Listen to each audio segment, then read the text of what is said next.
Okay, YouTube's failing to connect. Oh, wait. Okay, we are live on everything. We are here. Hey everybody, welcome back to Chortlecast. I'm one of your hosts, Jake, and with me, as always, the Stream King, the Far Cry guy, You are wasting precious time. May Cry Devil, the Far Cry guy, the Garbage Wizard, the King of Thieves, Les Sasson, Steven. Hey, what's up, buddy? Hey, how you doing? I can actually see you today. I know it's weird. Yeah. So we've got a little bit of a different layout Good here. morning, This is good afternoon, Chortlecast, and/or the official good podcast evening, of folks, Games. and welcome. We talk about video games, TV shows, movies, anime, whatever the heck we want to talk about. And this week looks a little different. We're doing a special thing. We are going to be live reacting to the Ubisoft Forward, which is kind of their E3 press conference replacement. So a little bit different this week. We're going to kind of play this fast and loose. This is going to replace Chortlecast for this week, so there will not be a podcast Monday. I may have time to re-upload this and kind of clean it up. I'm probably going to take the audio from this and put it in the podcast feeds. So if you're listening to this, that's how you got this. But do you want me to be we're recording live. this, by the way, so I can just send you? Okay. I'm going to pull from. But anyway, yeah, we're going to be live reacting to Ubisoft. We're gonna kind of play this fast and loose. We're going to treat this like a Chortlecast until it's time to. Okay. Actually, if you look on screen right now, we do have a schedule of what's going on in the pre-show. So that is coming up in the next 7 minutes. It's going to start with a Trackmania deep dive. Do we need to show that? Because I mean, I don't know of anyone who cares about Trackmania, so we could talk over that. We can talk over that. Okay. What's up, Can? Hey, Can. How's it going? So we're gonna treat this like a Chortlecast until we actually go live. Yeah. So to start off, ironically enough, all of the news I have for this week revolves around this event. There have been a couple leaks, which I think we'll talk about towards the end as we kind of get hyped up for this. But to lead off with, we'll jump into, and this is stuff that's just kind of been breaking overnight and over the weekend. Hey, Stowe. 3 of the top Ubisoft executives have stepped down following sexual misconduct and toxic culture allegations. So I'm pulling this story from IGN, but it's all over the place. So wherever you feel like looking through that, but basically. Following recent sexual misconduct and toxic culture allegations at Ubisoft, 3 of its executives, Chief Creative Officer Sergey Haskot, Ubisoft Canada Studios head Tanis Mallet. There we go. Sorry, I'm not laughing at that. I'm laughing at the fact that I'm adjusting my green screen to kind of fill my background because it was off, because my green screen is literally just a cloth thing that I... Okay, come on. Keep talking. It's a very important story. Okay. It's a very important story. And global head of HR, Cecile Cornett, have stepped down from their roles. Crazy that the HR person... Well, that's probably how this went on for so long, as the HR person was in Probably. on it. No kidding. This was originally reported by GamesIndustry.biz. The following... as these 3 step down, following the initiation of a rigorous review that the company initiated in response to recent allegations, if you'll remember, the creative director of Assassin's Creed Valhalla recently stepped down from some allegations. So that kind of sparked a review. And so I guess through this review, they found that these guys have been doing some other stuff. Trying to see... So Haskot was specifically named as playing a central role in the company's culture problems, with one source saying that the executive has the most toxic behavior in the whole business. Ubisoft CEO and founder Yves Guillemot said in a statement that he is committed to implementing profound changes across the company to improve and strengthen the workplace. He said Ubisoft has fallen short in its obligation to guarantee a safe and inclusive workplace environment for its employees. This is unacceptable, as toxic behavior are in direct contrast to the values on which I have never compromised and never will. I am committed to implementing profound changes across the company to improve and strengthen our workplace culture. Moving forward, I like how you put forward in there. As we collectively embark on a path leading to a better Ubisoft, it is my expectation that leaders across the company manage their teams with the utmost respect. And I also expect them to work to drive the change we need, always thinking of what is best for Ubisoft and its employees. So you can read more of that there, but basically just some serious allegations being thrown around, and then some serious step downs. Obviously we don't know any of the ins and outs, but if people are coming out saying this, I feel obligated to believe it. But the thing that I think is worth talking about here, obviously these guys, it's good that they step down. I hope they get justice for any victims who they've messed with or have suffered from this. But these are some huge roles at Ubisoft, and we're going into a forward. In fact, Brody, who's in the chat, he sent us a message earlier about how Ubisoft basically put out a statement like, "Hey, we realize some big news has been dropped. We've lost some important roles. It's not going to be addressed in today's forward because it was pre-recorded. But whatever." What I want to talk about, Steven, is how do you think this is going to affect some of the announcements that are about to be made? Are we gonna get a release date for something, and then tomorrow get a note that's like, "Hey, because such and such dropped down, we're actually gonna have to delay"? I don't think we'll get a release date that will be emitted, but I could totally see a release window. I'm honestly, Rainbow Six Quarantine, for example. I expect we may see something from Quarantine in this show, but I fully expect it to get canceled. It's just one of those games that I don't really see it ever coming, because they have trouble with Rainbow Six specifically. But I could see with a creative shakeup, if there are some games to go, Quarantine seems like it's first on the chopping block. So I could see that happening. I'm sure there will be some stuff that we see here today that will either get pushed back significantly or that we'll never even see the light of day from.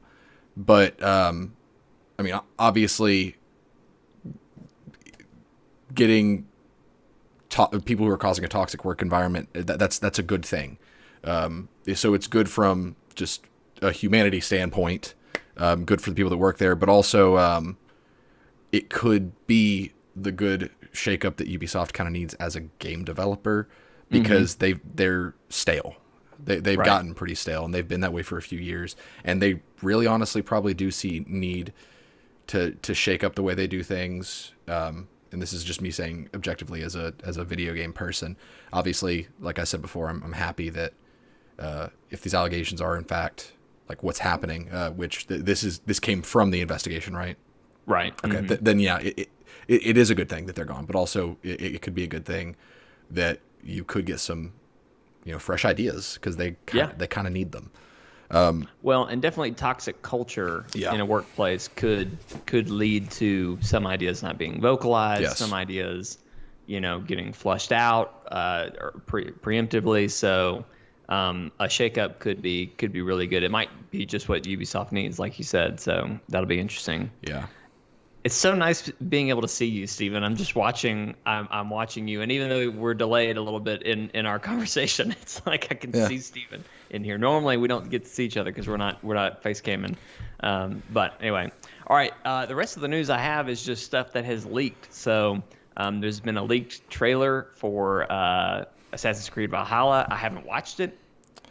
I have watched nothing. Hot for here. I've watched nothing. The only thing I've seen from any of these leaks is the same picture of Giancarlo Esposito, however you say his name, of him on the Far Cry 6 cover, with behind maybe Kid Voss.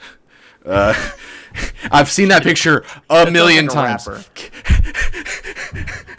Give it up for young Kid Voss.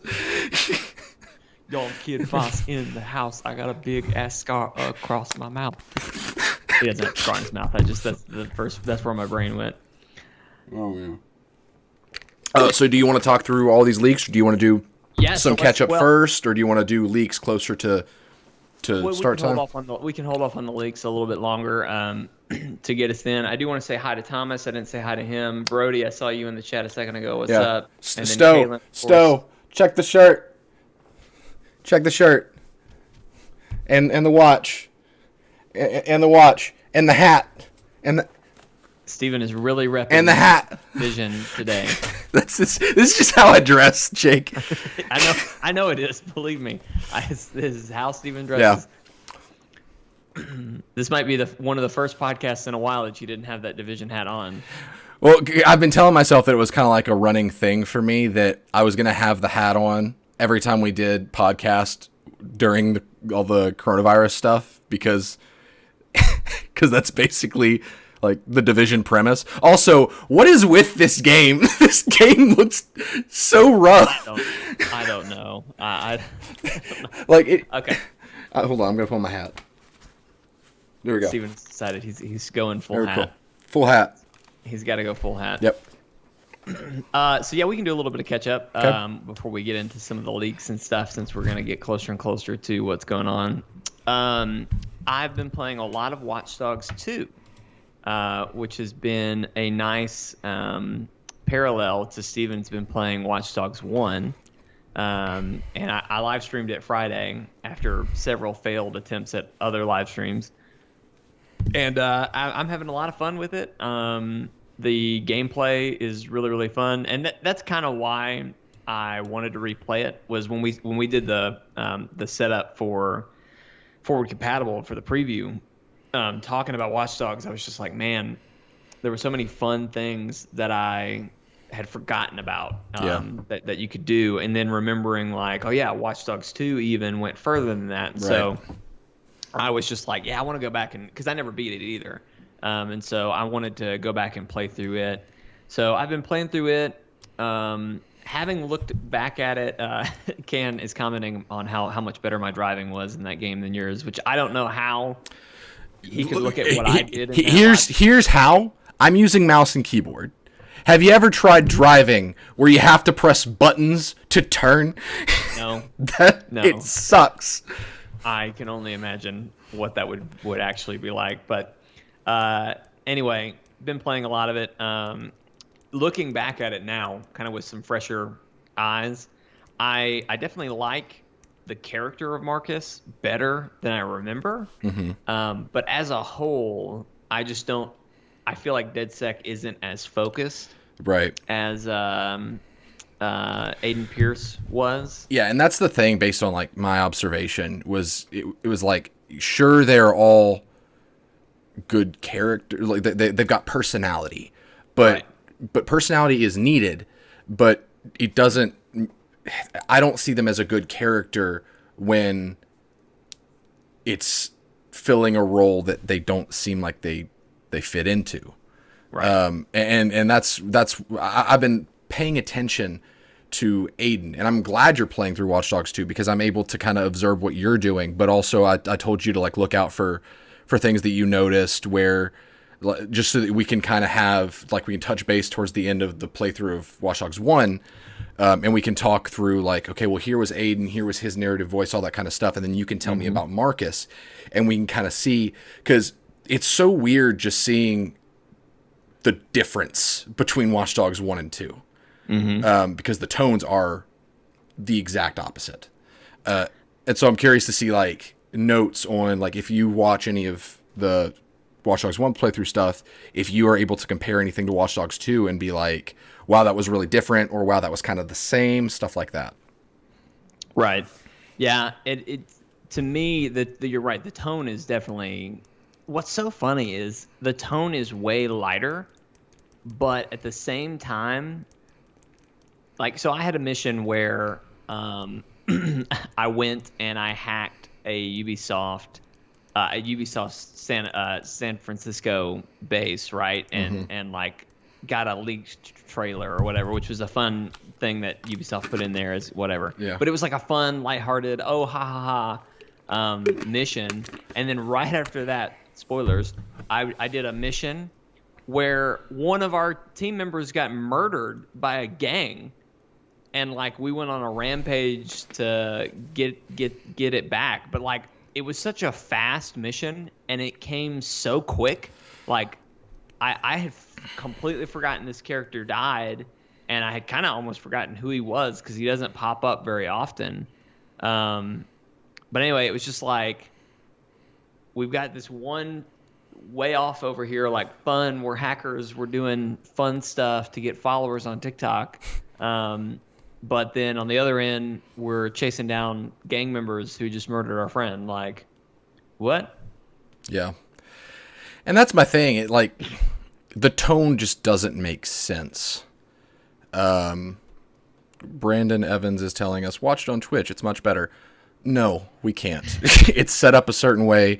The way we've got this layout set up, it's capturing that that YouTube stream. So, what do you mean better? Is it just like cleaner, or is it not loading fast? Because if it's not loading well, it's probably just on I have yet to buffer once on my output. You might want to lock it. You might want to lock that setting on like 720. I did. Okay. And if it has any issues, We'll deal with it. I'll attempt to replicate what I'm doing here, but on Twitch.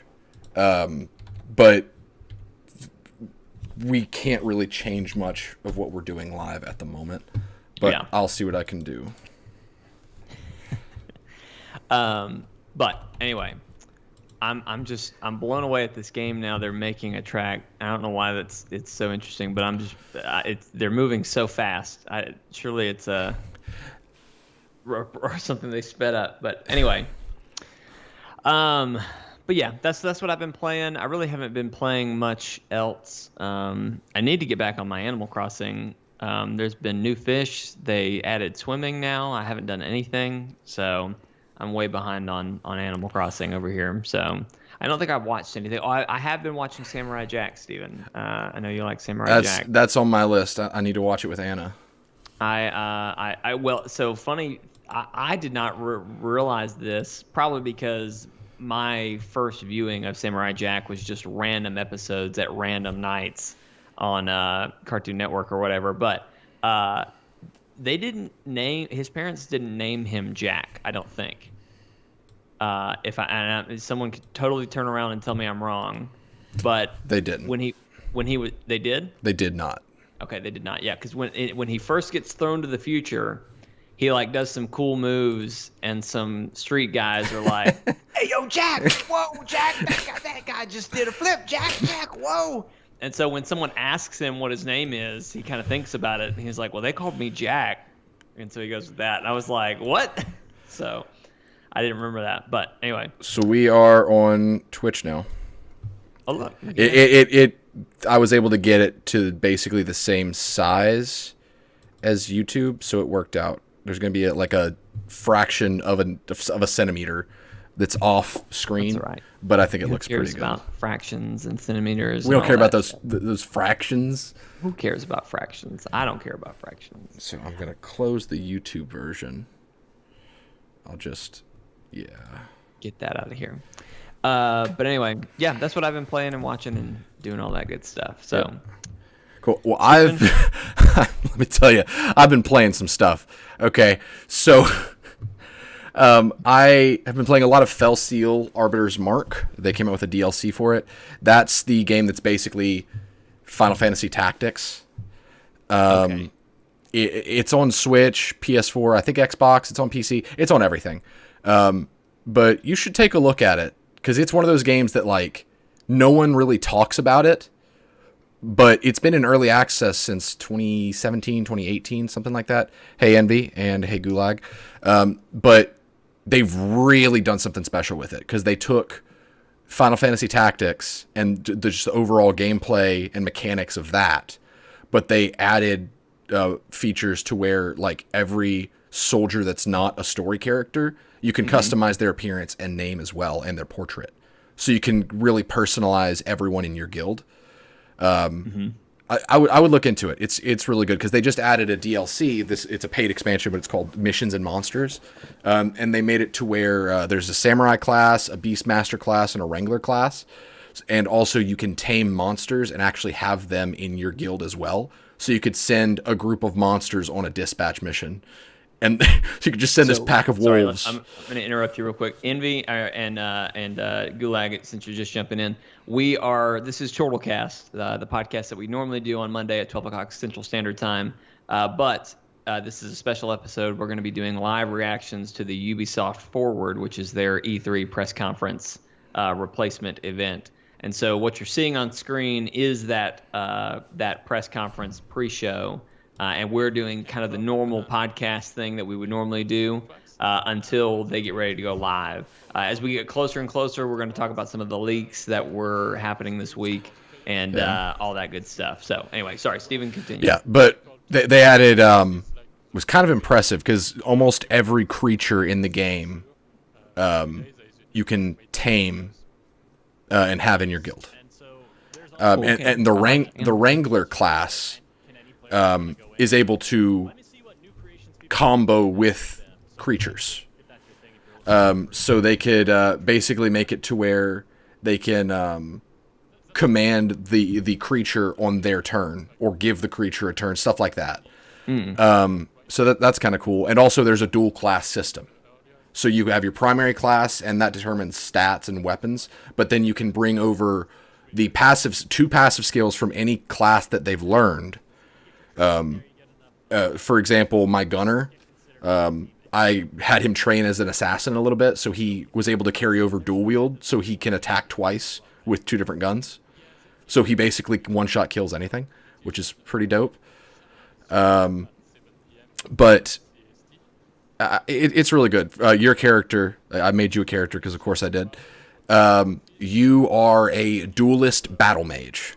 What that means is you walk around with a rapier, and you can enchant your weapon to do elemental damage, but also you can cast a bunch of like area around you magic or single target magic at mid range, and you can also dual cast because you trained as a druid, so you can basically do at least 2 attacks every single turn. Wow! So it's really good. It's a really robust tactics game that not enough people are talking about, so go check it out. That's Fell Seal Arbiter's Mark. I've also been playing complex names. Yeah, I know. It sounds like such a game that you probably shouldn't bother yourself with, but it is the exact opposite. It's a game that you really need to bother yourself with. But let me know how the audio is, guys. I'm having it up just so that I can listen to what they're talking about, see if there's anything we do need to tune in for. So also, I've been playing a little game called Troubleshooter Abandoned Children, which is another game that I have a great knack for finding games that just sound like crappy mobile games. That's exactly what... Because there's Fell Seal, there's Gunfire Reborn, and now there's Troubleshooter Abandoned Children. Basically, imagine XCOM. So, oh yeah, good start. If it was mixed with Persona, and it was a superhero anime. Okay.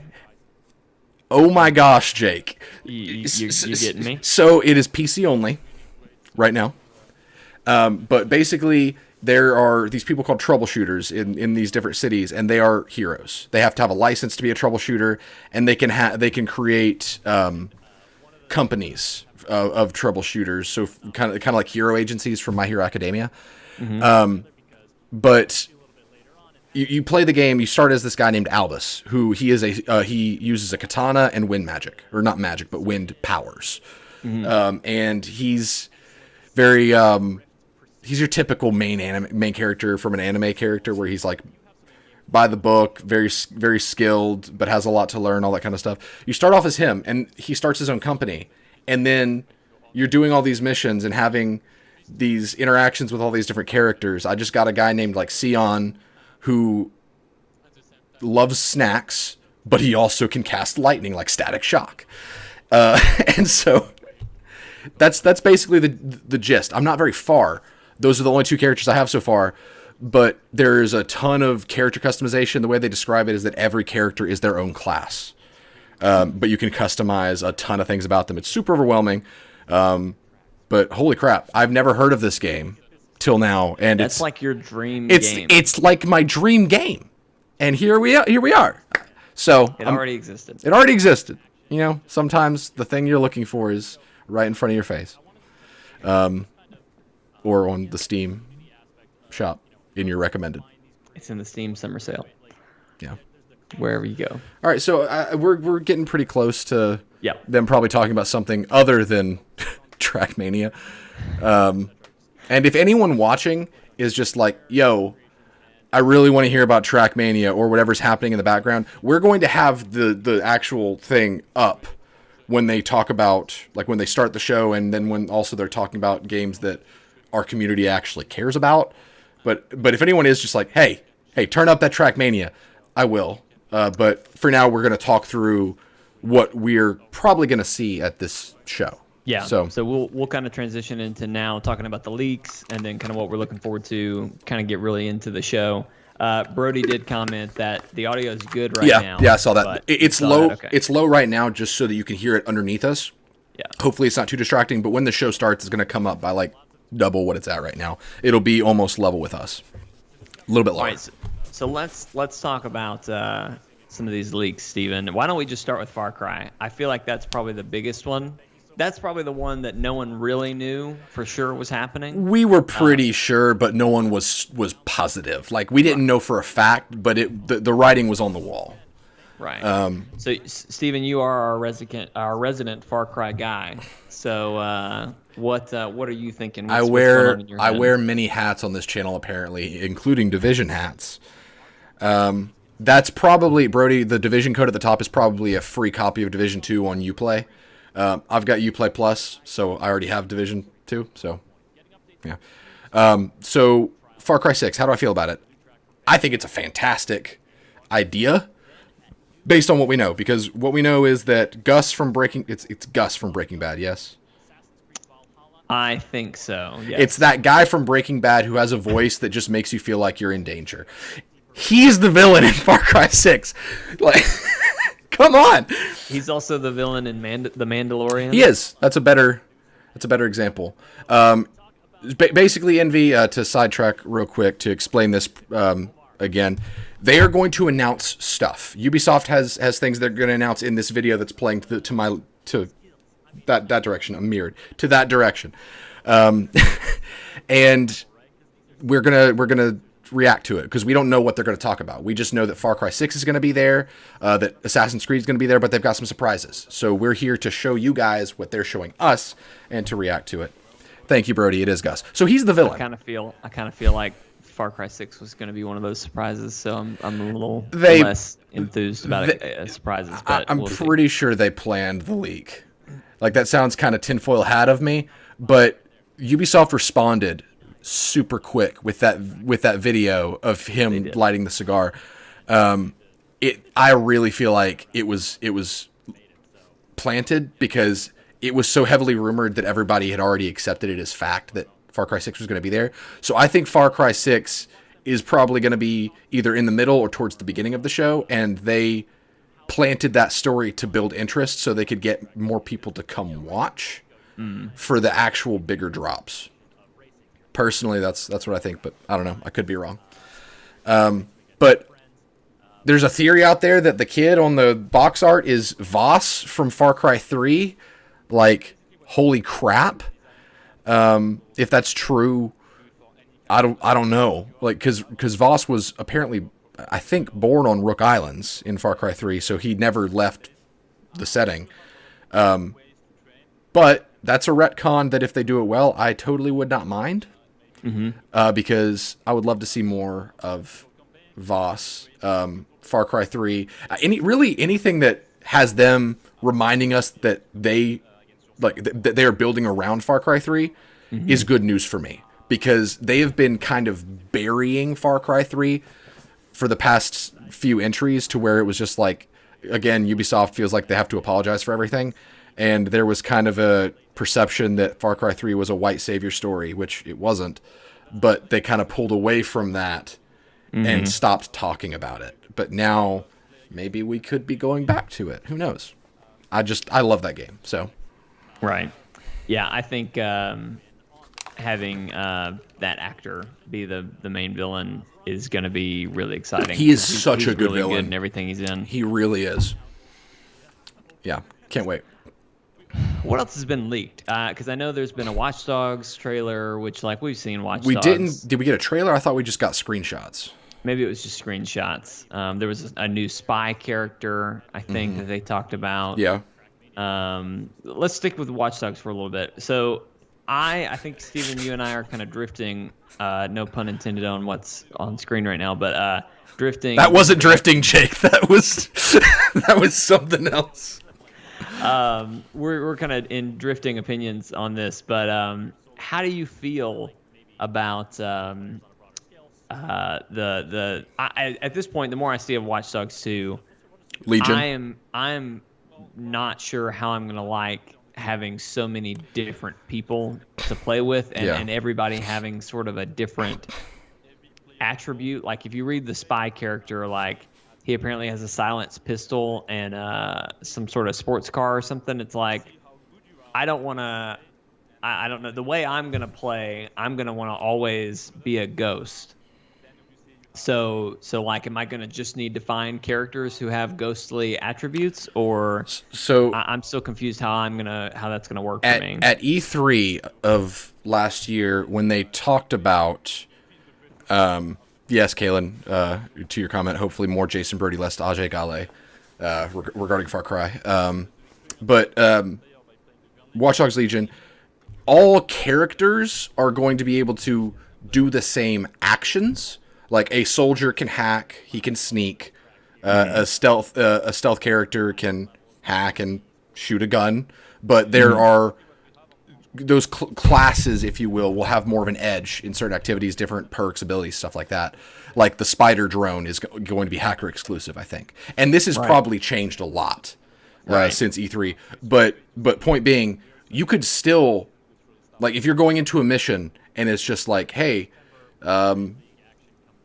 retrieve this thing here in the middle of this base. You could be like, do I want to go in there with one of my stealth characters? Or do I think that this may go south either way? I'll stealth as far as I can, but I'm expecting a firefight, so I'm going to bring a combat character. That's my understanding, is that you can still do all actions, but certain characters are going to be more prepared for certain situations. So as far as a gameplay it's considered for gameplay, it won't be as restricting as it may sound, but also different characters, like it seems like different situations may fit different characters more than others, because like the grandma character is a good example of that. You could have a stealthy grandma or a physically fit like combat character. If you know that you're going to be need to be doing a lot of running in a stealth mission. Can I have a physically fit grandma? I don't know, Jake. They'd probably tell you that you could, but it's I want to have a combat grandma is what I want now.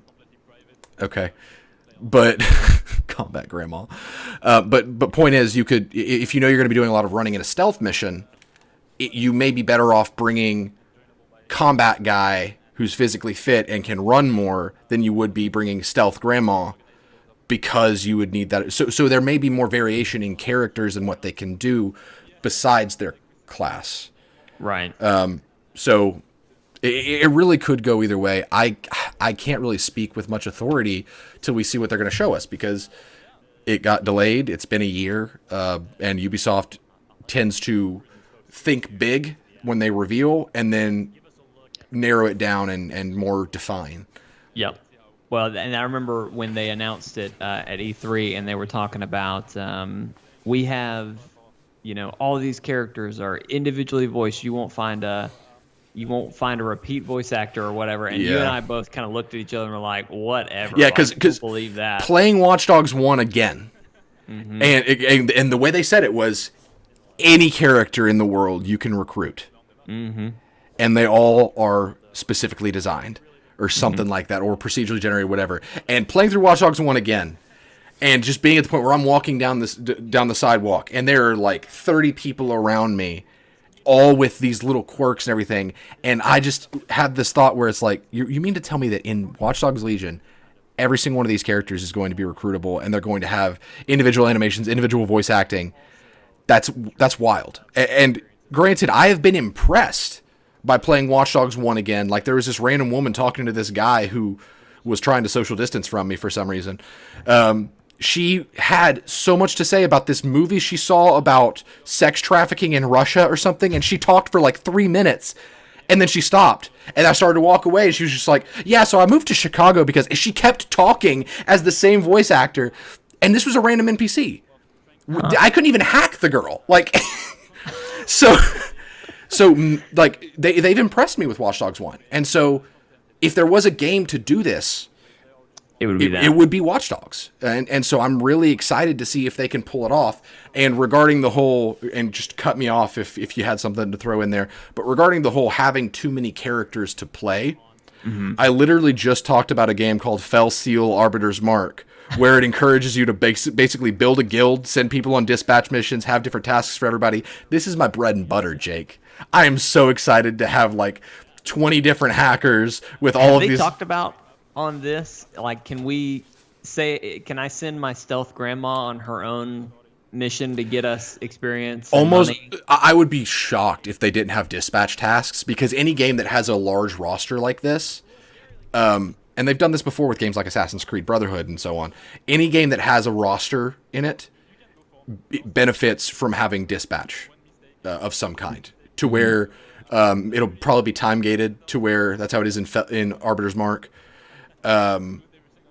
But that's true. Yeah. Takanik said she never actually stopped talking before we left. I had to leave before that woman stopped talking, so she had more to say. But like make it to where you could send Stealth Grandma on a mission that takes 25 minutes to complete. Something like that would make sense. I would be shocked if there was no component of multiplayer, not PvP, but like I would seriously be shocked if there was no system where either you wouldn't be able to come play in my game, or where I couldn't send a hacker to help you from my game, something like that, like the Dragon's Dogma pawn system. This game lends itself so much to that, especially since we are playing as an entity, not as one hacker. It makes too much sense for the entity to go beyond the individual player and consider every player as DedSec as a whole. Well, I would be shocked if they didn't do that, just because in Watch Dogs 2, well, they had it in Watch Dogs 1, and then they expanded upon it with Watch Dogs 2. I mean, there are so many multiplayer mode. Like in 1, there was really just one option where you went and did an invasion hack. Yeah. Now there's like take down an armored truck with your team. There's still the hacking invasions, but like there's all sorts of other stuff. Yeah. That you can do, and there's pop-in online, like something I didn't talk about when I was talking about playing through Watch Dogs 2 again.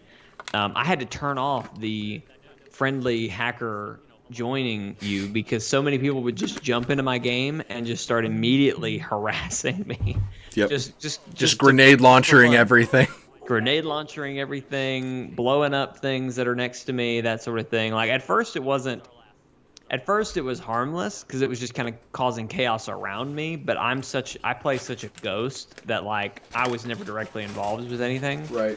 So it didn't bother me, but then a couple times somebody like hit me with a car and then like blew up a car that was next to me, and I was just like, okay, now I'm done. Yeah. But anyway, yeah, I would love it if co-op. I would be shocked if co-op didn't continue in 3. Part of me thinks that they won't do co-op, just straight up co-op, because even though, like, again, Ubisoft kind of shows their hand in other games, because the Watch Dogs 2 multiplayer or the co-op reminded me of Far Cry 4, and then Far Cry 4 went from just open world activity co-op to full co-op in Far Cry 5.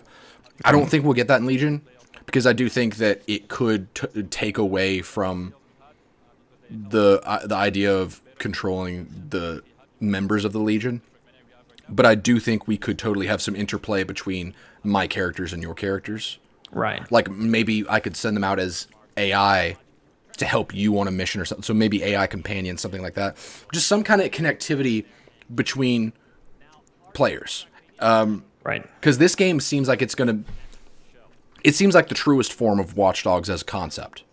Like, it's taking the idea of surveillance, a city, hacker resistance, all that kind of stuff, and it's really saying, this is what we wanted to do all along. So I could totally see this as a soft reset for them in the Watch Dogs series, and that gets a free pass for me, honestly.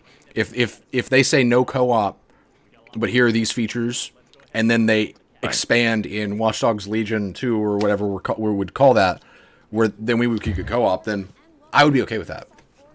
The pre-show has officially started. Pre-show has officially started. Okay, here we go. Hyperscape and more. Now to warm up, we have 30 minutes of the days from the games you're already playing. Like My live stream is seconds behind yours. Are you on Twitch? Because Twitch was a little ahead. That's why I switched.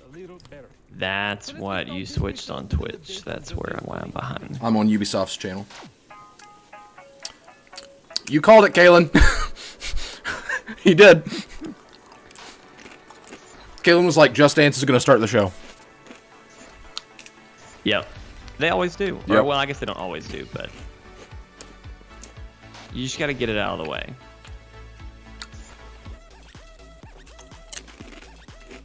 And it's a fun way to get into the show. You know what I mean? Just get in.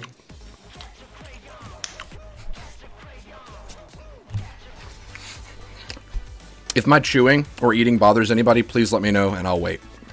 But Anna just got back from lunch. Yeah, I know, that's a big no-no. The cardinal sin. But Anna just got back from lunch and she brought me lunch, so I'm trying to eat a little bit. It's been a long day.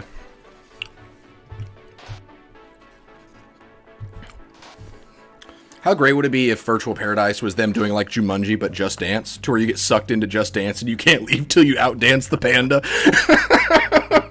You have to outdance the panda. I played DDR back in the day and I was a beast at DDR, which is such a weird fact about me. Like, you would, when you see me and hear me talk about myself, you'd probably think, wow, DDR is probably a game that would cause him much anxiety. Honestly, Steven, knowing how well you do at Beat Saber, I can see you being better at DDR. I slew at DDR. Our first indie showcase is developer Machine and Mensch, who is working on the Curious Expedition 2. Let's hear more from the team behind the game. Hi, my name is Masha and I'm a game designer at Machine Mensch. Machine Mensch is a Ooh, small indies. indie game studio with 8 wonderful employees based here in Berlin. Our connection with Ubisoft came through a program dedicated to create ever-growing relationships with independent developers. I'm still behind you somehow. And share expertise and knowledge. By how much? Subtract from which we much appreciate. the seconds. We're working on the Curious Expedition 2, which is the Like sequel to 3 our seconds, Expedition maybe. Okay, that's not bad. This time, the game is set in Paris in 1899 during the World Expo when the Eiffel Tower was built. But more importantly, you will be traveling to these mysterious islands. You will be interacting with unknown tribes, fight dangerous beasts, find many secrets. I've never heard of Curious Expedition before. I haven't either. Ooh. It's a new world, new characters, and a new storyline Ooh. to shape with each of your interactions until it becomes. Was that a lizard man? Oh, Why was there a lizard man there? forget the lizard man, the naked mole rat. Oh, you're way behind. More indie guests coming up later in the You are pre-show, way so behind. stick around. Now, a while ago, Ubisoft I'm about released 10 its seconds very first behind. live-action TV show on Apple TV Plus, and it's a comedy. I have about never a heard of that, called Mythic Plus but I Raven. love the art. And to keep the show authentic, Ubisoft's Redstone Studio went above and beyond by creating a playable sandbox for the game that is actually featured in the show. So now let's head behind the scenes for an exclusive look. This is the home of Clancy. Okay. It's very Clancy-esque. Yes. I get it. All right, now I'm starting to understand. I should keep all my awards at the front of my office. It's entirely empty. I wanted to watch this show, but I'm not getting Apple TV. That's my thing. I'm not getting Apple TV. That is developing super successful. Now, are you watching IGN? No, you're on Ubisoft. Straight on Ubisoft's feed. All the people Okay. within the game development team and their relationships and what they go through in creating one of the world's most successful games. All right. Incredible. Thank you. But are we sure that we're finished. When we heard about what was going on, we weren't really sure if we were a great fit because we've always made shooters realistic. And we listened to the pitch and we were super excited about the idea. So we thought, all right, what does Ubisoft have that we could channel to fit this? You're fucking me.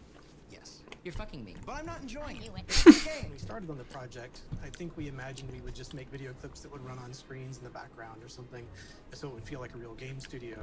But once we saw the script, once we started collaborating with the team, we realized, oh, well, they want a game, like an actual game. Of course, making an actual game takes years, so we started selecting Is this why, that they really needed for certain scenes. Wait, no. And from there, Say Ubisoft Massive did this? What if we make this actually playable? What if we make Is this why Division's been struggling a little bit? Because they've been working on this? I hope not.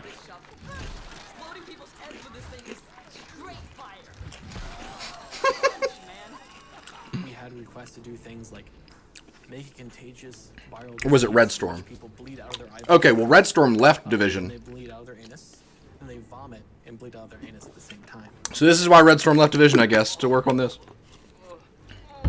We set it up in such a way that you could trigger it in stages because we didn't know what the timing was going to be. The idea here is we can hit it and control the timing of when things are happening. So Ew. every time you hit it, he starts puking out blood. At this point, we would probably have the camera start panning back like this. When you hit the button again, I hate being. I'm like 5 seconds behind you, but it really makes a difference. bleeding out of the back end as well. And then the final is just everybody exploding in bloody gore. And then this was Keith's idea. He wanted the skulls coming up and bobbing up and down in water. So. David, can we actually make this quick? I've got a lot of work to do, stripping Blood Ocean out of everything. Yeah. Releasing a disease into the game right before a global pandemic was not a great look. Today was the first time we showed Mythic Quest Raven's Banquet to an audience. I've never seen it with more than 6 or 7 people. Yeah, that's Rob from Always Sunny, Brody. That we gave them an opportunity to hopefully recognize that this is a giant love letter to them, to the industry itself. I was a little nervous, I gotta be honest. I thought it was gonna be a little cringy, but it was fantastic. I thought there was a lot of truth and in the humor. It's about time that we had a show about our industry. You could tell when the audience was laughing, when they really hit something that felt like the game industry. I think it's brilliant.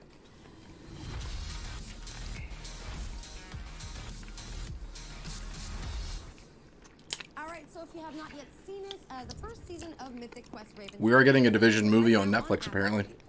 Stowe. I don't know if that's still a thing, but... Alright, now it is time to fasten your seatbelts and start your engines as we head out to Lyon, France to visit our team at Ubisoft Ivory Tower to get an update on The Crew 2. Oh, that's still happening. Hi everyone, and welcome to The Crew 2 at Ubisoft Forward. My name's James Reese. That's old news, Stowe. It could be dropped by now. And I'll be your host for this quick glimpse into all the exciting things we have going on over the next few weeks. The Crew. 2 years already since launch. We already spent so much time on Trackmania. Mm-hmm. Now more driving. Let's have a look. Well, I like their office.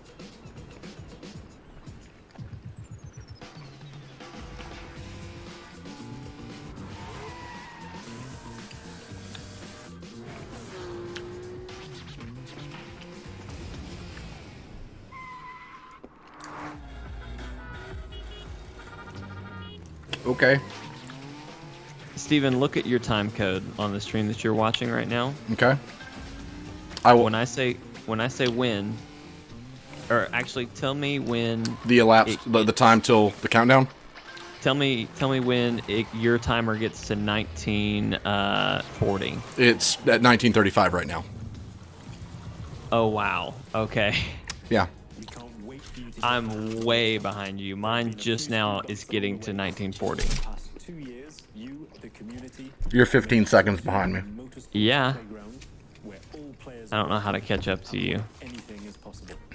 So thank you to the Crew social, Exchange, Discord, Reddit, and all of our players. We've got a little something for you in-game to show our appreciation. It's the 67 Volkswagen Beetle. So let's I don't think Steven can pause on Twitch. Yeah. That's it from me. I can take it back to YouTube. Are you guys okay with being like 12 seconds behind the rest of the world?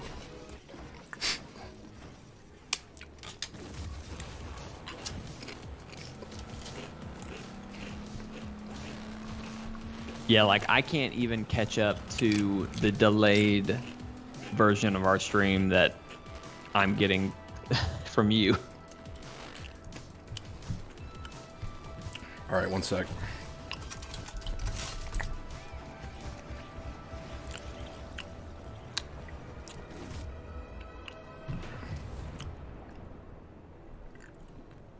Ooh, they're doing like an 80s. You are so far behind. All right, I'm going to YouTube. Yeah, sorry. Are you gonna go to where are you going on YouTube? I'm going to Ubisoft North America. Go there real quick and tell me where your stream is.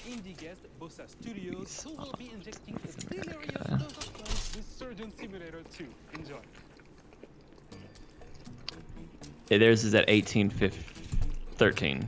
Hi, I'm Nick from Bossa Studios, and I'm a senior game Okay. designer on the upcoming Surgeon. Mine just hit 13. Pause yours to be at 18 minutes.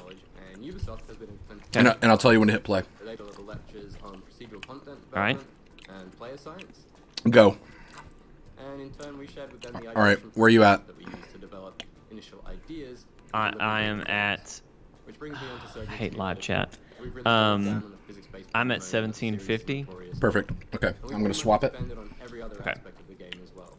So this time around, you're no longer just a floating hand confined to the operating table. Surgeon You're actually a Simulator. first-person surgeon with an entire medical facility to explore. I didn't realize And in Ubisoft addition was to the doing that. levels you'll find All right. in story mode, you'll now be able to create your own unique levels and experiences. Bossa Labs create breathing games. Which brings me on to Surgeon All right. Simulator Much 2. better. We've really doubled down on the physics-based pandemonium that the series is notorious for. And we've pretty much expanded on every other aspect of the game as well. So this time around, you're no longer just a floating hand confined Yeah, I to think the that's. operating table. I think that's better. Oh no. You're actually a full first-person Hey, surgeon pause it. with an Pause it entire at 17 medical minutes. When you get to 17 minutes. And in addition to the levels that you'll find Actually, in story go. mode, you'll now be able to create your own unique levels and experiences. Where are you at now? Bossa Labs creation I'm at mode. 16:57. Okay, we're 1 second apart. That's Okay, fine. we're close enough. Yep. Either on their own, I accidentally paused it when I was trying to everything fix players the. create can then be That's uploaded alright. and shared with the It community. happens. And here, surgery really is just a So you can make your own levels in Surgeon Simulator 2 now? What even is Surgeon Simulator at this point then? So, I was gonna say it's a whole new thing now. To space stations, I just know Surgeon pirate Simulator ships, VR. horror-themed escape rooms. And This is I before don't the even game's think this is released. VR So necessarily. we absolutely cannot wait to see what players create when we launch the game. This coming They just August. ripped that man And in apart. fact, if you pre-order Surgeon Simulator 2, you can receive exclusive closed beta access. I'm so confused. Thomas said Surgeon Maker. So for those of you who are just joining us, you are watching the pre-show, and Ubisoft World will start once the countdown on your screen reaches 0. And make sure you log into Uplay to unlock rewards as you watch the main event. But now, our Ooh, next Steven, segment you better is about unlock Easter some eggs in rewards. Division 2. So let's go behind the scenes with the Oh. devs from Ubisoft Massive Studio. and Turning up the Harmony volume. Eden to find out more. Steven's like, crank it Stowe, up. it's our time! Woo! And encountering makeshift living spaces is common for players of the Division 2. Within its post-pandemic environment, many players have spotted something a bit more unusual, which has left them asking, what's up with all of these rubber ducks? So there's a thing in programming especially where you talk to a rubber duck, and it's a way to solve your problems. If you talk to a rubber duck and just say things out loud, it helps. One of our artists decided to take this to another level, and he used the rubber duck scaled up to like a ginormous scale and put it in the level just to remind him to do something, and it sat there for a while. And the rest of us kind of really loved this giant rubber duck sitting there for so long. We decided to put little memorials to it across the world.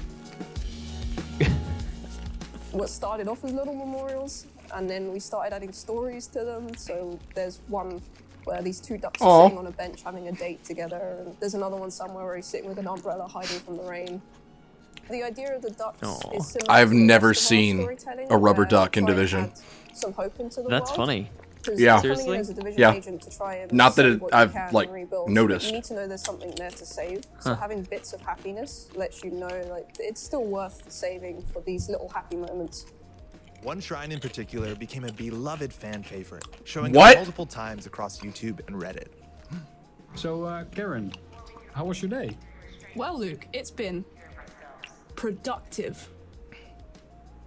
So the origin story of Productive, one of our level designers had an amazing pun one day and we decided to make a graffiti out of it and put it in the game, and it became like a duck shrine, and players started finding it and wondering where it came from. We've been finding these rubber duckies all over the map. It says here on the wall in graffiti, productive. And there's a large rubber ducky, bigger than all the other ones we've found. And he's got bottles of booze all around him. Not only that, but he has a couple soldier duckies guarding a parrot in a cage. But there's more just like this in the Division 2. What's really great about Literally never seen any of these. I cannot believe you've played so much Division, you haven't seen any of this. Unlocked, and they just put time and effort into it. We don't put them in easy to find places. So that means players are genuinely, hopefully enjoying just exploring the environment and finding all these little Easter eggs we've hidden around. And also not the Easter eggs, just the main part of the game and all the storytelling we put into it. I haven't found all of them. I don't know exactly how many there are, but they haven't found all of the ducks yet. Encouraged by the community's response to the ducks, developers recently hid another secret in the game and made it the focal point of an all-new community challenge. We actually put Tommy the Teddy Bear into the game. So Tommy the Teddy Bear is a trauma teddy mentioned in a lot of lore, but the bear itself actually I did was see not in these. the game. With episode 3, we put a bunch of them into the world, actually opened up the Easter egg hunt for him specifically. It's a nice little exciting moment when you kind of open Reddit and you see someone's found the thing that you kind of just snuck in under the radar and no one really knows about it. And some of the players are really clever. There's some hard Easter eggs that some of the level designers and gameplay designers have put in, and people have managed to solve it with no help whatsoever. Gamers are smart. So now that you know, be on the lookout for both the ducks and teddy bears. Next time you boot up, Steven, the you gotta Division. go on a teddy bear hunt now. We now have our final Duck MVS, hunt? Thunder Lotus I've seen the Games, teddy bears. who were the I was 2017 about to say, I winner guess, of the yeah, indie duck series hunt then, that if you hadn't took place seen in those. Montreal. So let's find out more about the beautiful coziness of Spiritfarer in this next video. Spiritfarer. Oh. Hey everybody, I'm Rodrigue, marketeer at Thunder Lotus. We're a indie studio based out I of didn't realize Montreal, this was Canada, and Ubisoft makers too. of the games Jotun, Sundered, and our new game Spiritfarer, which is due out later this year. For the past 6 years, I didn't know this was Ubi either. AAA quality games I'm as a so hand excited drum about this indie one. art. Hitting a quality standard consistently in game dev is a huge challenge. There's so much trial and error on the path, and during the Sundered production, we were lucky enough to have the Ubisoft Entrepreneurs Program in our corner to help us reach our goals. As I see. co-winners of the Ubisoft Indie Series, in They're not 2017, affiliated with we Ubi, received not only but they're giving them, funding, yeah. but also crucial mentorship and access to the Ubisoft testing facilities. So we're grateful to Ubisoft for their support and helping us make what would become our biggest success to date. We've taken that experience with us onto what is our most ambitious production yet, and that's Spiritfarer, which we're calling a cozy management game about dying. In Spiritfarer, you play Stella, the newly appointed fairy So master sad. to the deceased. And as Stella, you're going to build a boat, you're going to explore the world in search of spirit passengers seeking passage to the afterlife. You're going to spend relaxing quality time with them, you're going to create lasting memories, but ultimately, you're going to have to learn how to say goodbye to your cherished friends. It's a game that's So near and excited. dear to our hearts. This and looks so it's good. Really special. Doesn't it? We can't wait to share it with the world later this year. So look for it soon on PC, on Xbox One, PS4, Nintendo Switch, and Xbox Game Pass. Thanks a lot. I'm gonna get it on Switch, I think. Game Pass. Woo!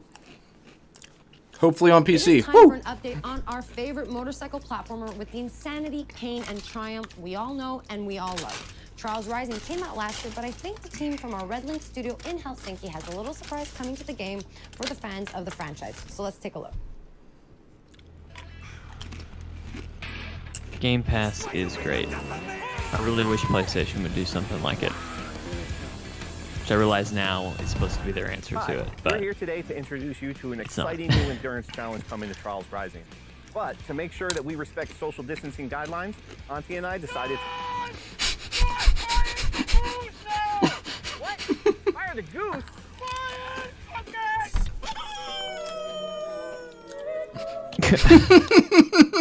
Okay. Ladies and gentlemen, welcome back to the Gigatrack.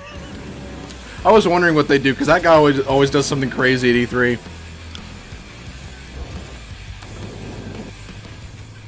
Wow. Far from a remake of the classic track from Trials Evolution, this is an all-new journey across the world of Trials Rising, in by far the longest track that we've ever put in a trial. Did you tell him it's the longest track ever? Yeah, I'm telling them that. By far the longest. I love how track they didn't we've put a ever mic put on in a that guy. Trials They game. just let The Gigatrack will take you literally across many scream. different environments from the iconic.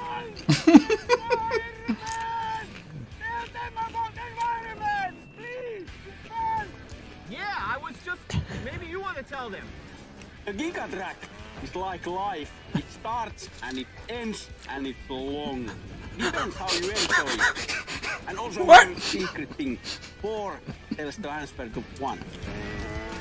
Can we get some subtitles on him, please? Prepare for the ultimate test of Trials endurance. Gigatrack releases this Thursday, July 16th, for the low price of. You heard that right, riders. Gigatrack No, I are didn't. available for free to all I Trials couldn't Rising hear players when that. it releases this Thursday. That's fun. You heard that right. Trials is one of those games where I don't think I'd ever play it, but for the people that like it, it's great. Be free for all Trials Rising players. Now for our last game update, the Ghost Recon Breakpoint team is ready to share some details on their upcoming update. AI teammates are coming to the game. Let's have a look at the trailer. They're finally doing AI. This was supposed to come a year ago. Well, almost a year ago. Time has come. AI teammates are back in Ghost Recon Breakpoint. And for all solo players, they're gonna be a game changer. Available at any point after you have reached Erewhon for the first time, Fury, Fix-It, and Vasily can be activated or dismissed at will. And from the beginning, you will be able to fully customize them. This customization includes all of the physical attributes, as well as gear, equipment, or even full costumes. Your teammates That's can be pretty dope. tweaked just as much as your main character. Just like Nomad, your teammates will adapt and react to the world of Aroa and its environments, and they will always follow your own behavior. If you decide to go stealth, they will equip silencers and crouch, or go prone when possible. But if you decide to go loud and open fire, they will stick by your side. When deployed, you can issue different orders to your teammates through the order wheel. There are 4 different orders you can give to your teammates. It's finally starting to look like a Ghost Recon game, Jake. Location, to hold their current position, to go to a specific location, and to open fire on nearby enemies. These orders can be given at any time, even through your binoculars and drone. Once they approach potential threats, the teammates will notify you and mark them automatically. Got a hostile. With a good look at your enemies, you will be able to set up a sync shot where each of your teammates picks a target. You can even link it to your 3 sync shot drones for a simultaneous 7-target takedown. Dang. The teammates have That's a bit weapons OP. equipped at all times. Wow. A versatile assault rifle to accommodate all situations. What's up, Servant? And a primary weapon that you will be able to fine-tune. Indeed, apart from mark upgrades and passive bonuses, the full gunsmith is accessible to your teammates. And their weapon of choice cool. will have a direct effect on the battleground. Depending on the type of weapon they have equipped, the teammates will adapt their engagement distance and rate of fire. From close distance shotgun wielding, all the way to long distance sniper shots. This seems like it's going to make the game Of course, incredibly if easy. you get taken down, your teammates' priority will be to try and rescue you. To achieve that, they will first focus their fire on the surrounding enemies before getting to you. And they will expect the same from you, especially as you will be able to carry them to safety if the situation requires it. Finally, the teammates will also be your best allies in any vehicle, especially on the road and during high-stake pursuits. The teammates will be available for all solo Ghost Recon Breakpoint players on July 15th, and we cannot wait to see your That sounds fun. reactions. We'll see you on the battlefield, Ghosts. It reminds me a little bit of that Star Wars Squadron game, or Hey Ghost. What was it called? I'm Grace from the Ghost Recon team. Republic Commando? As you've just seen, Yeah. the AI teammates are finally landing That's at because Ghost that's Recon what Breakpoint with our Ghost next major Recon update on July always 15th. was Alongside the AI before teammates, this Wildlands update comes with a changed ton of it new content, to be an including a open world gunsmith co-op upgrade, focused game. new PvP content, Gotcha. quality of life updates, and more. You will be So that's able why I'm to try excited. it I'm all actually during our probably next gonna- free weekend from July 16th If I can't get to anybody to July try it with me 20th. on console, I'll But probably that's just not all. download it on We've got Uplay one last Plus. thing to show you. Enjoy, and we'll see you on Aroa, Ghosts. What you got? Probably another crossover. This is Haruhito speaking for the Outcasts.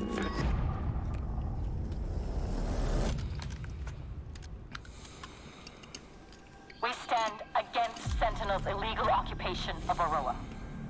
We call on all of Aroa to join us. Separated, Sentinel wins. But united, we cannot be defeated. Hey, what time code are you at now? 342.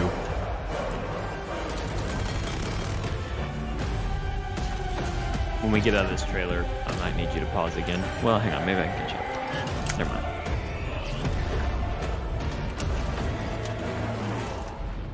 What is happening?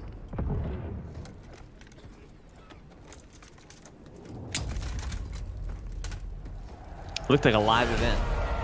Yep.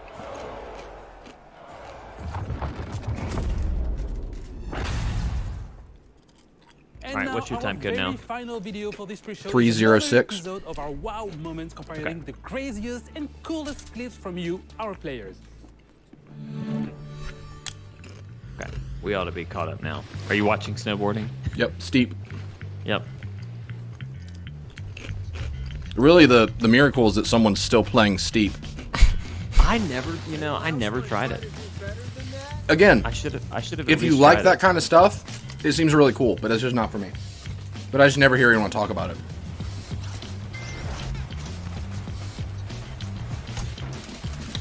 What? That was pretty good. Are they just showing trick shots right now? Yeah, this is community moments. Gotcha. All right, so I guess we'll just go ahead and mute for the next 2 minutes. Any last thoughts, predictions, or anything? I hope Valhalla's good. I hope Watch Dogs is good. I hope Far Cry is good. I'd love to see more from Gods and Monsters. Word is they've completely reworked that game. It's got a new name too. New name. Yeah. So I don't know. Yeah. You got anything else? I'm really hoping for some Rainbow Six Quarantine. Splinter Cell would be nuts.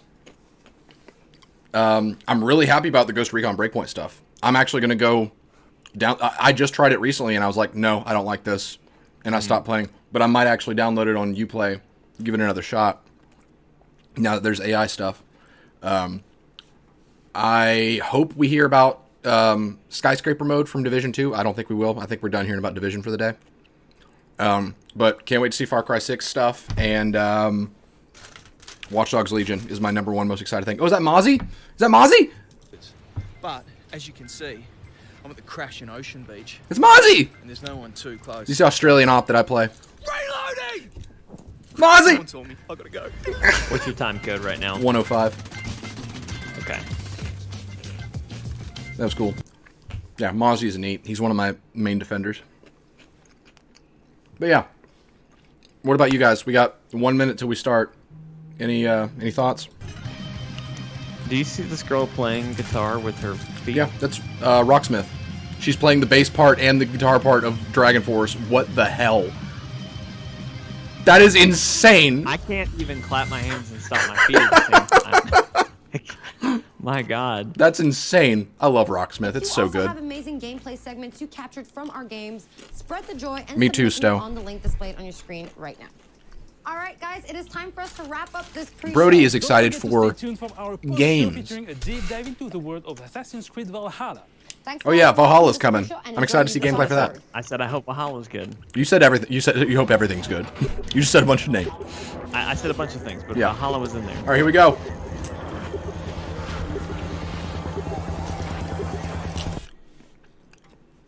All right. This is Ubisoft. This is Ubisoft. Explore. If I need to pull the audio up, let me know. See the games,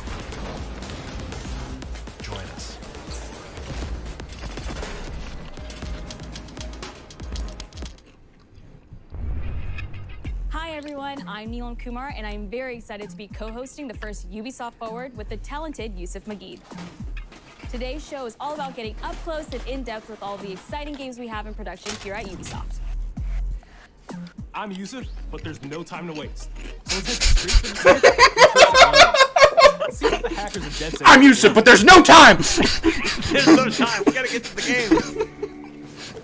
Woo! The illegal paintings spreading subversive and hostile messaging over the last few weeks across London are not the work of several people as was originally believed, but the work of an individual. The criminal suspected to have links with the terrorist group Delta is masked as the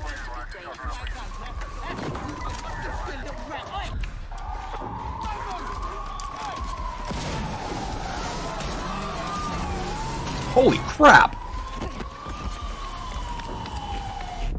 Authorities recommend not to approach the individual.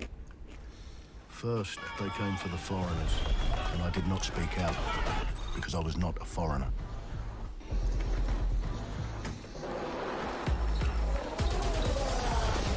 Then, they came for the protesters, and I did not speak out, because I was not a protester.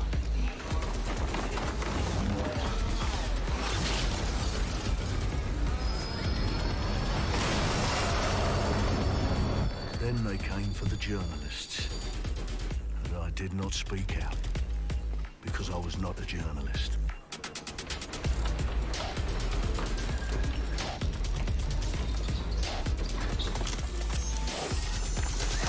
And then they came for street artists, and I did not speak out, because I am not a street artist.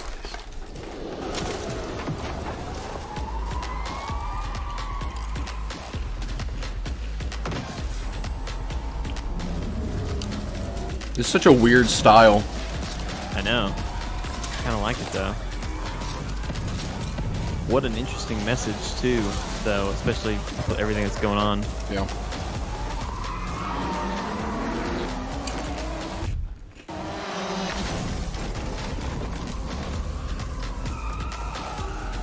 This is wild.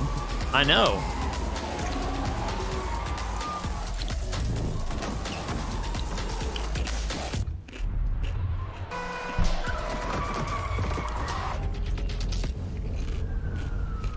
And I realised that eventually they'd come for me, and there would be no one left to speak for me.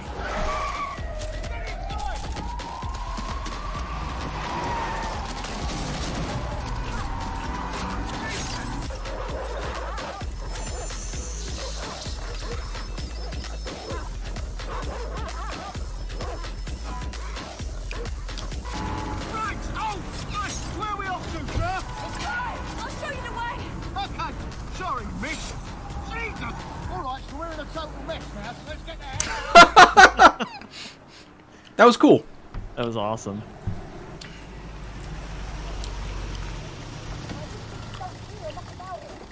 And there's nothing more debilitating than that.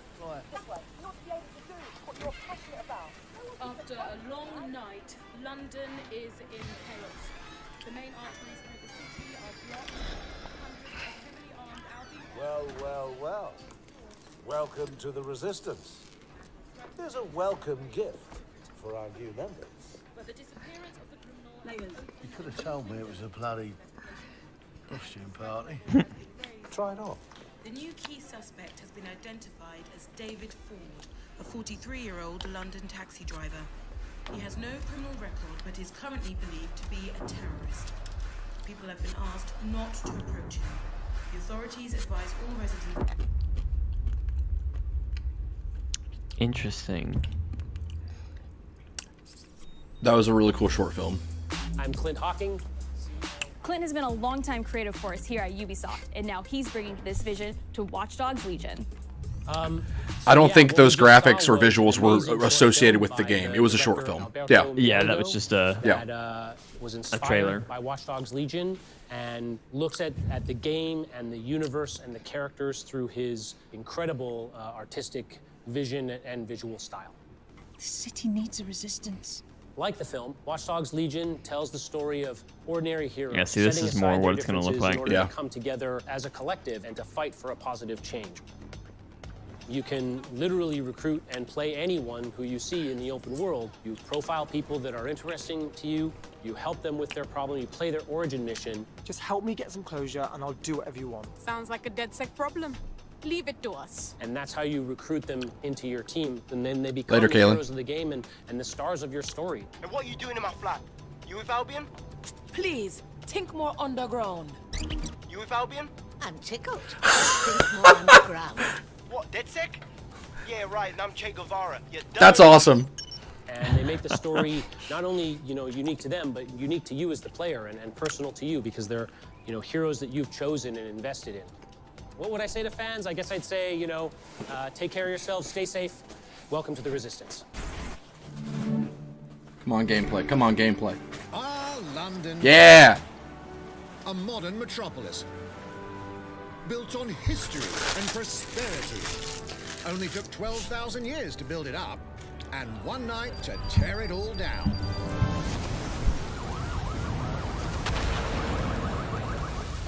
Oh my god. Listen up. Get all your units to move in and lock down the city. With London under attack by a mysterious terrorist, the government turns to a private military company called Albion to keep everyone safe. What could possibly go wrong?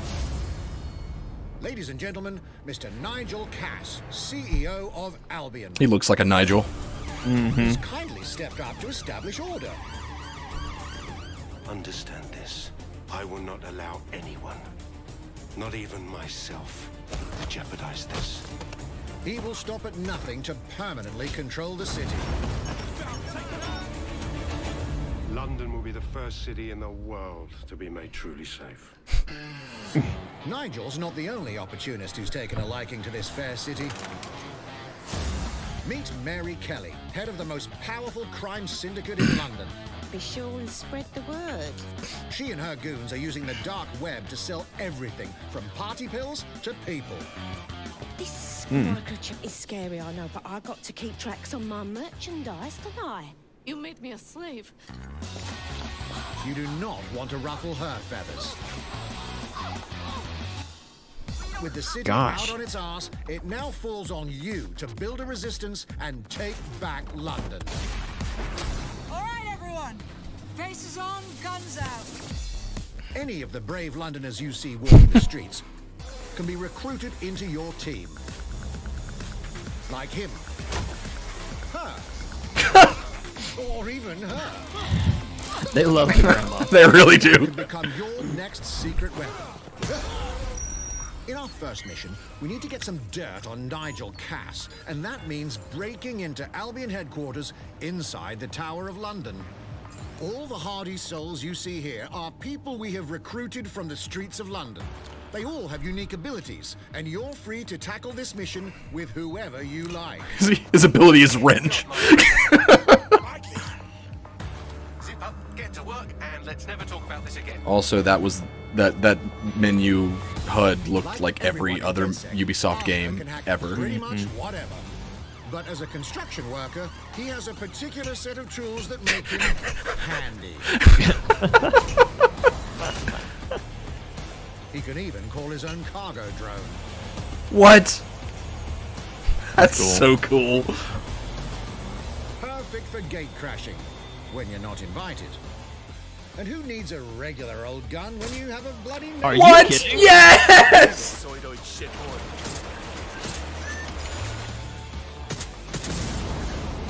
Shooting it sideways too, like a real G. Jesus Christ, what is that thing? Perhaps we could approach this mission differently. If you'd rather keep your distance, we've got you covered. Amy is a drone expert. Yeah, here we go. What have we here? A real tech connoisseur. Hate spiders, but love this one. What an adorable, creepy That, crawler. I hate it. I hate it. Thanks, I hate it. This is how I'm gonna play. Does have the unique ability to summon their own drone. This little darling is fast and stealthy. Oh my gosh. It's probably how I'll play. I'm reading incoming drones.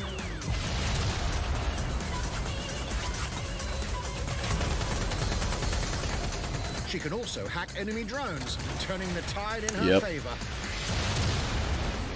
And if you are not into direct confrontation, there are more ways than one to get the job done. Recruiting an Albion officer like Brielle here might be challenging, Cool. but it'll get you inside restricted Albion That's areas. awesome. Because that's... I was just about to say, I was expecting them to be off limits. Like, you can't recruit them. Yep. In the back of her head. Yeah, that goes beyond, like, quote-unquote class. That's a character quality. That's so cool. If you feel you must. I was going to say, how funny would it be if we could recruit Nigel? Criminals running our streets. Illegals threatening our families. The police commissioner himself. Assassinated by terrorists. Well, that seems to be enough evidence. What? Next up, we're crashing Mary Kelly's organ farming operation and putting a stop to it. That's good. The buyers expect high quality stuff. And we need a hard nut for this. Impairing our frontal lobe again, are we? Thanks. Don't disturb me in my natural habitat. Say hello to Mickey, the man. He looks like a Mickey. That put another hair on my chest. And doesn't mind getting his hands dirty. Yes. Just punch your way through everything. Whoa! That guy just pulled a crowbar out of nowhere. He does have a slight drinking problem, though. And he's passed out. We'll come back to him. You know what? Let's go with someone a bit more professional.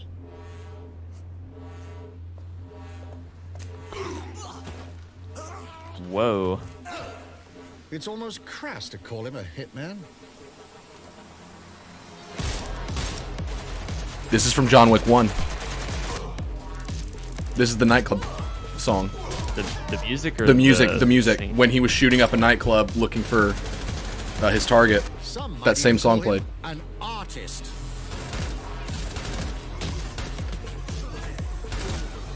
They totally made him John Wick. They literally. Oh man. So Steven, are you gonna play as John Wick now? I'm gonna have a John Wick. Here's the bastard responsible. Who doesn't want a John Wick? Done and dusted. So the song is called Red Circle, and John Wick was in the Red Circle in the movie, so that was a John Wick song. Not everyone in London is a legendary assassin or a super spy, but everyone can be a hero. What? That was awesome.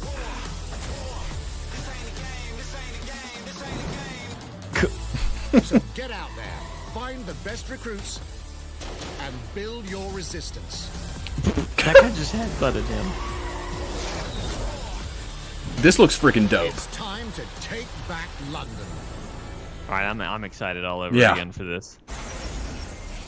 It's October 29, 2020, so still this year. What? Plunging the player into a living, breathing city. I can't believe we got a date. Unique locales and characters. I'm shocked it's this year. I was gonna say, let alone that it's this year. So what goes into building those worlds? Here's Amanda Munt to tell us more. Hi, I'm Amanda, but there's no time. Hi, I'm Amanda. There's no time. We can make it to the game. My name's Amanda Munt. I'm a level artist on Watch Dogs Legion at Ubisoft Toronto. Being a level artist, I think, is the coolest job in video games because we do get the freedom to kind of like pick and choose what little details we want to depict, and we get ample opportunities. Ubisoft has to some tell the stories excellent that we wanna level tell, the designers stories that in we're their assigned ranks. to. Some of the best, in my I opinion. have the capacity to hide things and, you know, like small little Easter eggs. In Like ducks? PC Unity, there was a boat somewhere in the world that was covered in cats. And then it happened again I remember on that Watch Dogs 2, and there may or may not be something in London that is a boat filled with cats in some capacity. I don't remember I was that, but fortunate I'll enough have to to go go look to for E3 it. last year. Some of the people that I was showing our demo to were from London, so no matter where I dropped them in the city, they would go, "Oh my God, this feels like Camden. This feels like Southwark. This feels like Westminster." Anna will people love are that. talking about She loves London. some detail that I've put into the world and they're excited about it. Like that feels so good as somebody who, you know, builds these worlds with care. I love it.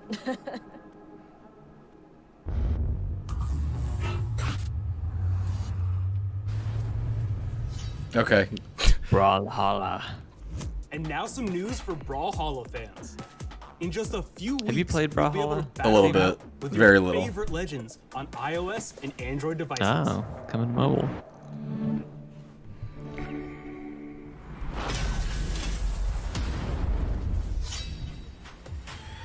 Three, two, one, brawl!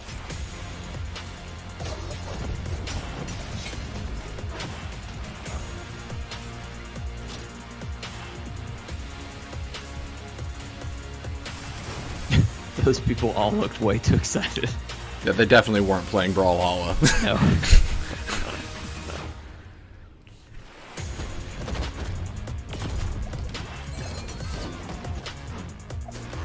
I forgot Finn and Jake are in that. From Adventure Time. Yeah. Mm-hmm.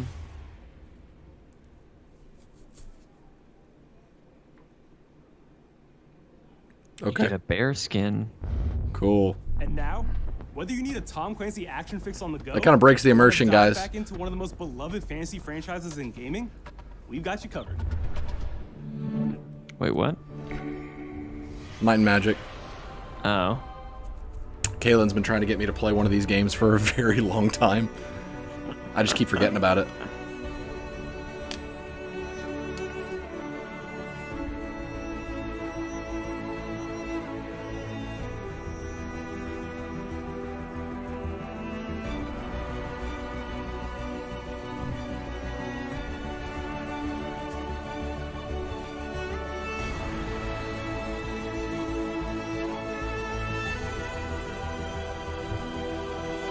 Overall, an elite game. That was a comment. It was probably from one of those guys on their phones looking like they were playing Brawlhalla when they weren't. This game is a very elite game.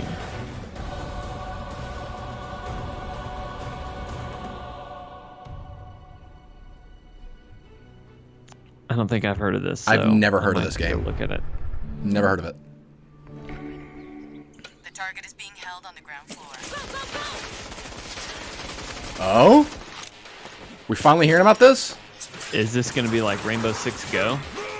Well, remember they announced that Ubisoft mobile game. Yeah, that's what this is, because that's El Sueño. Yep. The one that's like, it's the Ton. It's like the RPG with Tom Clancy Smash Brothers, but it's an RPG. Yeah, that's what we called it. That was Lao from Division. That's cool.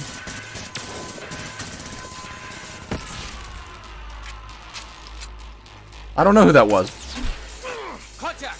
Montaigne is down. Request air support. Target northeast rooftop. Roger. Inbound. Danger close.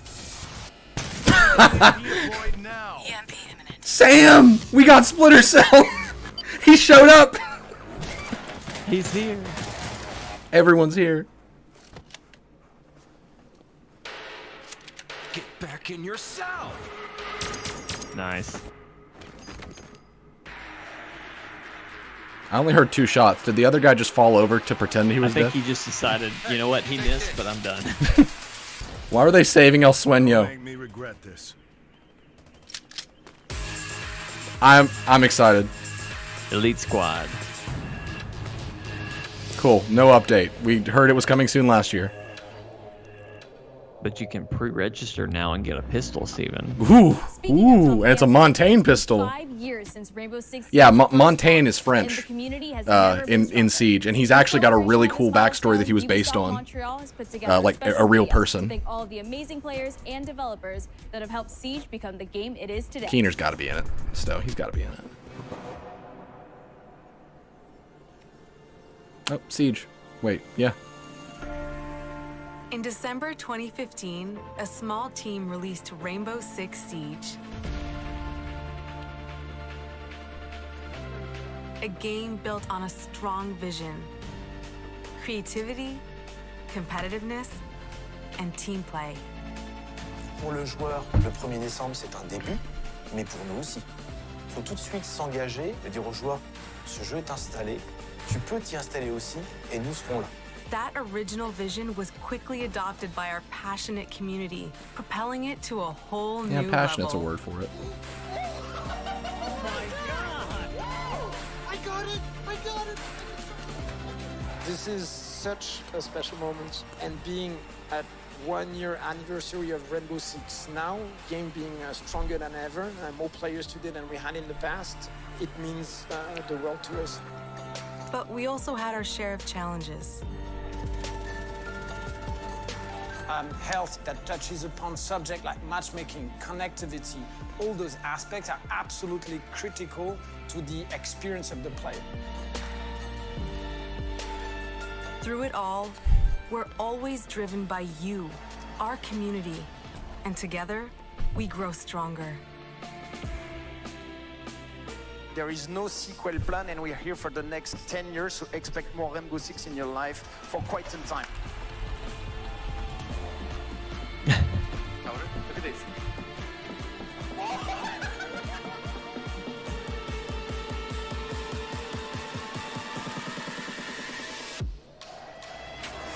Tous les succès, c'est vraiment le résultat de autant de nous que de vous. Ce jeu, il est autant le vôtre qu'il est le nôtre, nous, l'équipe de développement. I don't Now speak 60 French. million players strong. We're just getting started. That's unfortunate. That I don't speak French. No, that they're just getting started. Devs that built Oh. the game, I love Siege, but I community hate that plays Siege. it, thank you.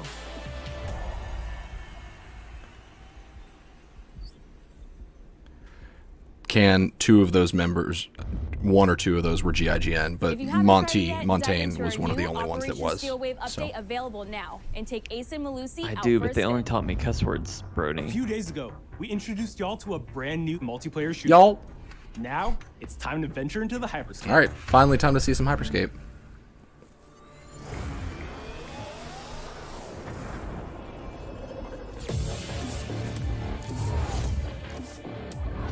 Oh, this is, yeah. Yeah. I was like, why do I know what that is? But now, yeah, I'm caught up. Wait, what was that? A hack in the hyperscape. That's not supposed to be there. Let me get you all up to speed, okay? About 30 years ago, everything that we feared about our future started to come true. We made some good decisions. We made some bad decisions. Actually, we made a lot of bad decisions. So, here we are. We gave sunglasses to cows, and now the world's over. That's what started it all. But the people at Prisma changed everything. This is basically Ready Player One, but a BR. They gave everyone a way out. The hyperscape. In the hyperscape, the biggest draw by far is Crown Rush. This is where anyone... This is literally Ready Player One. Dude, sounds just like it too, like the way they talk about it.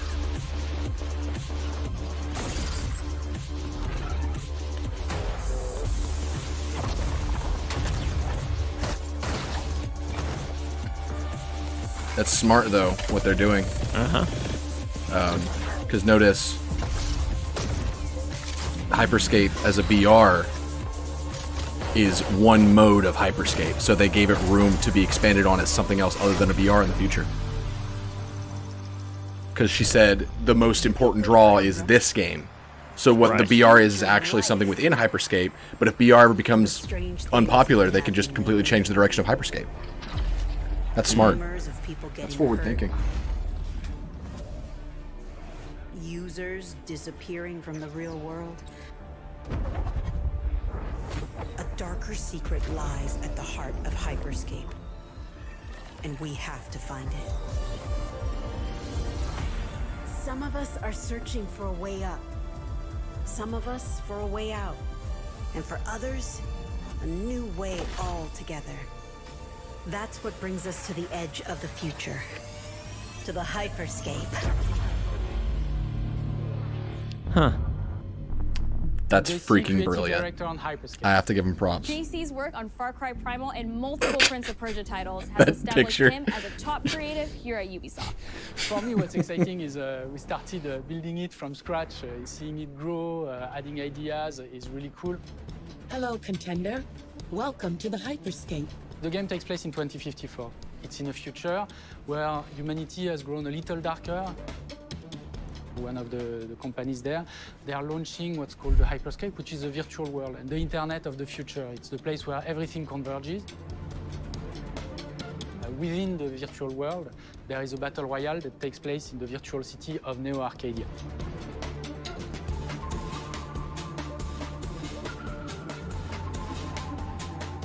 Then we also introduce a lot of new things. You get the opportunity to do parkour on the rooftops, to go into interiors where it's much more narrow, much more stressful. You get to go to the landmarks where there's more opportunities to get cool items, but also more players, so it's a risk-reward kind of deal. We introduce the notion of hacks, special abilities that you can pick up on the fly to adapt your tactics.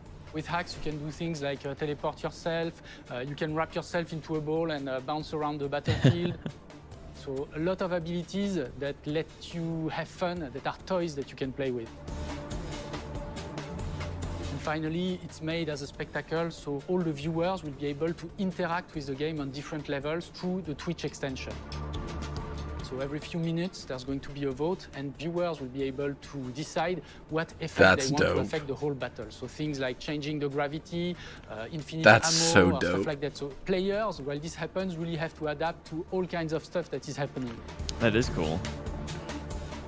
So for me, it's really exciting because right now, as we speak, we're launching the open beta, and so it's going to be available for free-to-play for all PC players worldwide. And I really want to thank all the players, all PC players worldwide. I might have to try this because I don't like VR, but I respect the hell out of what they're doing because it is one of the smartest ways to implement a gimmick that I have ever seen in gaming. Honestly, if they're doing what I think they're doing. Watch and learn how it's done.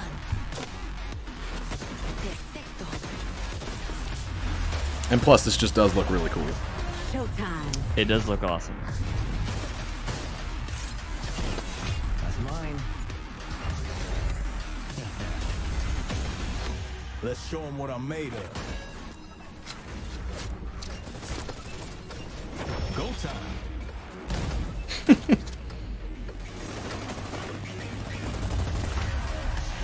In an actual game, that guy would have gotten shot within 2 seconds. Watch closely. It would not have worked out. Here we go. Dang.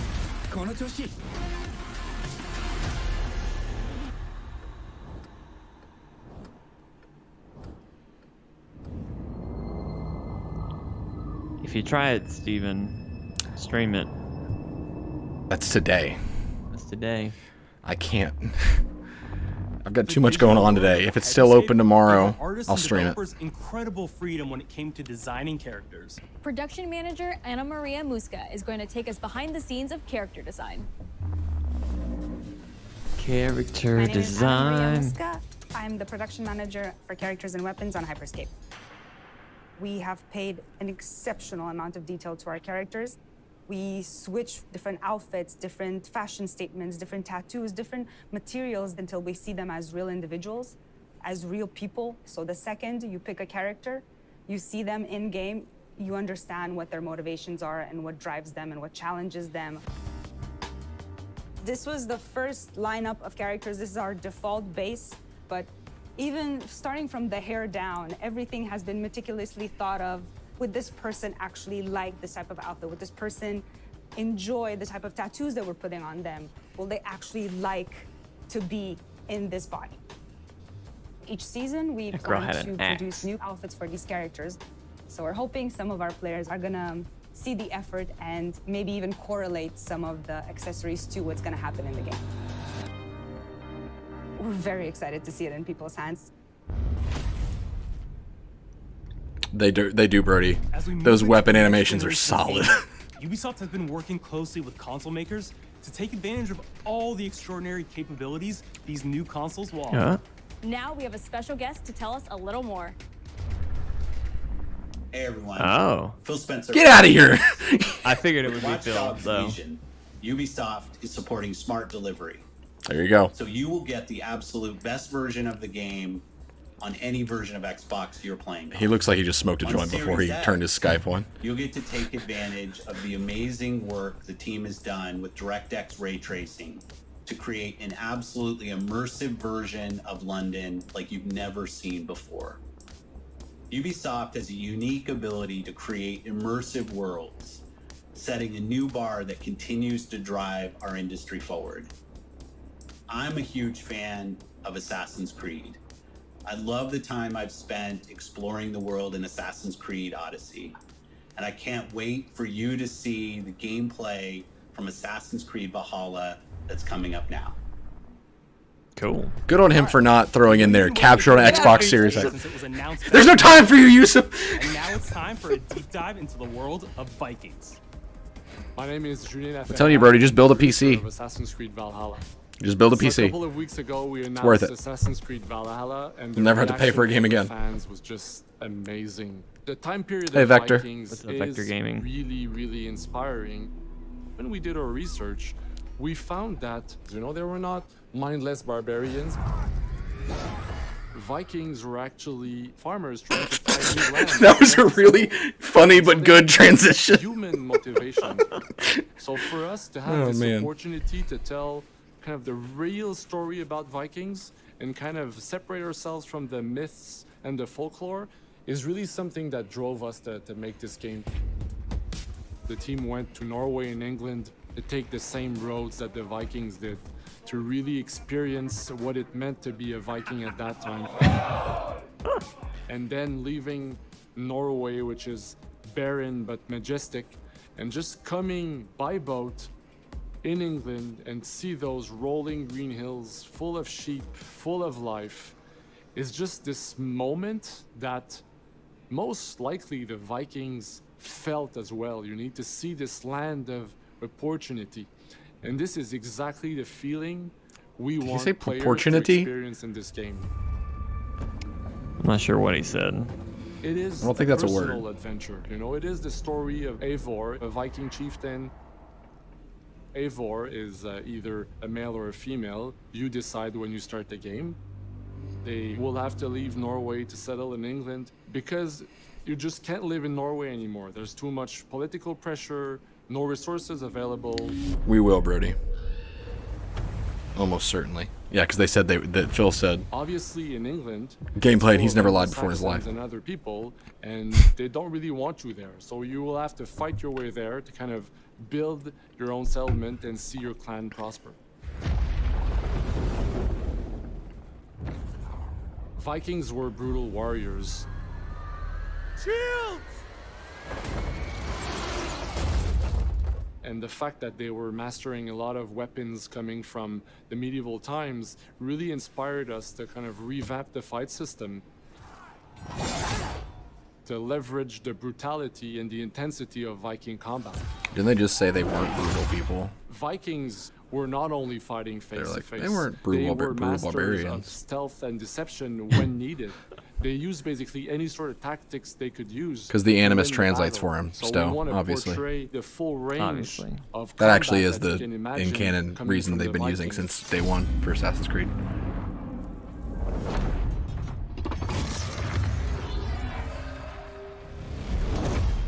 We are very happy to finally be able to show you the game we've all been working on.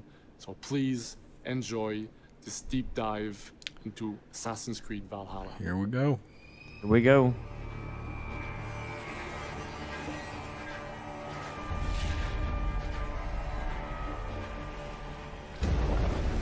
In Assassin's Creed Valhalla, you will relive the epic saga of the Viking invasion of England. You play as Eivor, a Viking from Norway, who will lead his or her battle-hardened warriors across the North Sea to the British Isles. Eivor is driven by an ambitious goal, to build a thriving Norse settlement in a hostile land. For the good of our clan, it is time we go a Viking. Today we raid, that tomorrow we may build. England is a dark age tangle of broken kingdoms and warring dynasties. A land of opportunity and riches. That sail, As though. you prowl England's rivers by longship, you may raid locations you spot from the shoreline. Ground your ship and blow your horn to lead your raiding crew into battle. Ooh, flaming Here we hero. go. Good God! Yikes!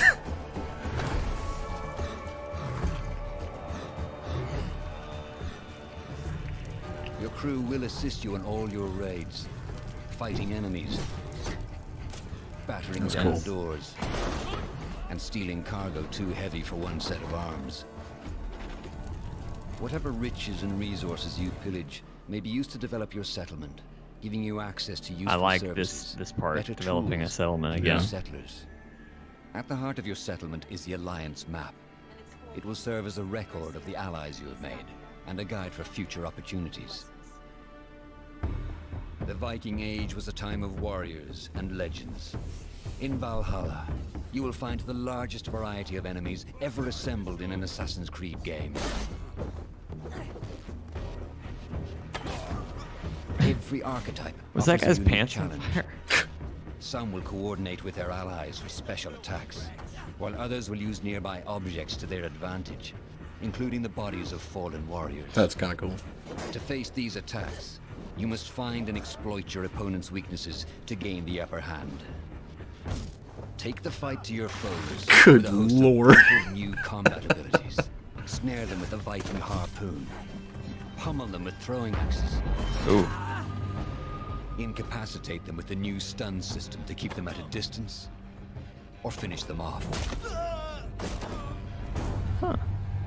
Dual wield any two weapons you wish. That's and use a awesome. Deadly combination of attacks. Oh, Dual cool. shields. That's what I'm gonna do. I'm gonna dual shields, There you just go. battering ram everything. Customize your fighting style as you see fit, and become a legendary Viking warrior.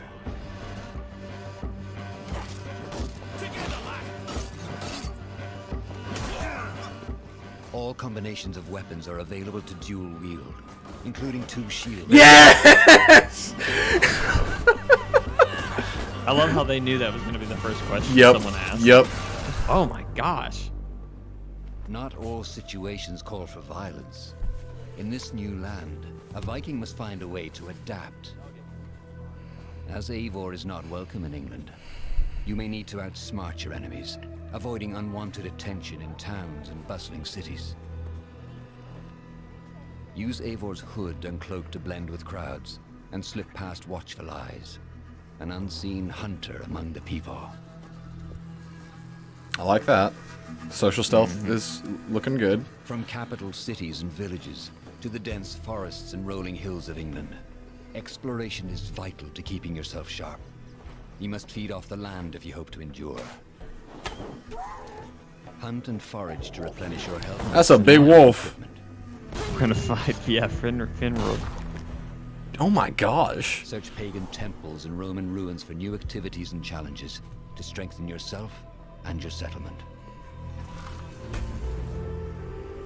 The more you explore, the more of England's secrets you will reveal. No, Stowe, it looks like a sequel to Assassin's Creed Odyssey. But as you push deeper into In a it, good and a bad the way. enemy will push back. In a series of climactic moments, Assassin's Creed Valhalla will feature massive assaults in which you will lead Eivor's army into battle against heavily guarded Saxon fortresses. Today we will reclaim her. Today we fight for your land. And tomorrow we rebuild. Assassin's Creed Valhalla will transport you to wondrous and haunted lands, inspired by Norse myths and England's pagan roots. It will challenge and surprise, with unforgettable characters, thrilling triumphs, and tragic losses, giving you the chance to live your own Viking saga. Whoa. Okay, we're Mortal Kombat now. Let's say apparently it's more, yeah, Mortal Kombat.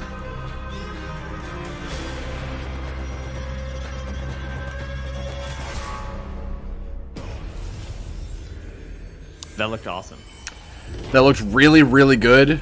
The combat still looks a little bit too fast to me, but I'm totally going to play it. It looks good. Assassin's Creed Valhalla will release this holiday season on Xbox Series X, PlayStation 5, Xbox One, PS4, PC, and Stadia.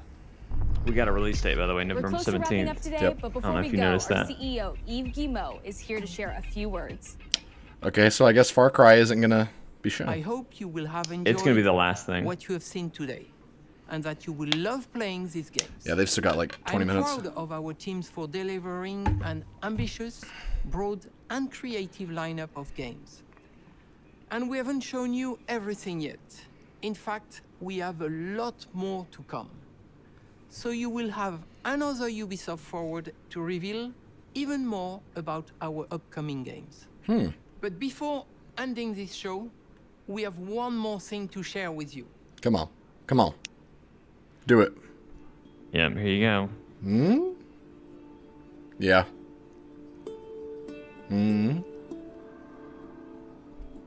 Yeah.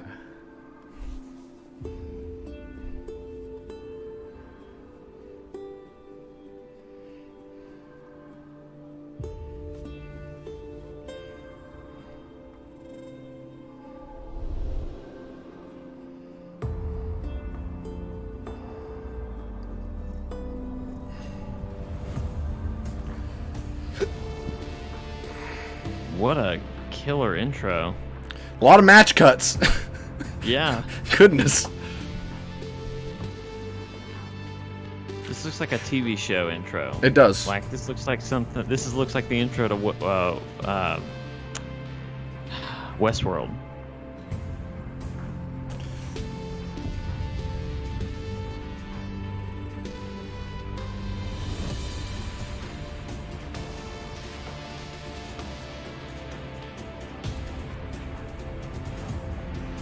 Are we still getting credits? Like, how many people are in this thing? I have no idea.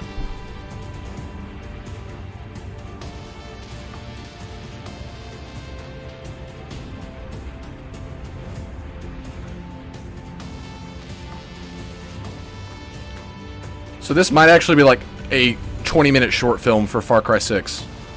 Right.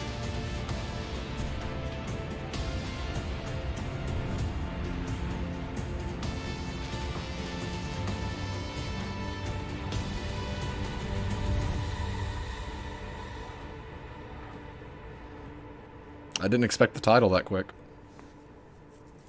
That looked cool. Come on. Let's see some gameplay.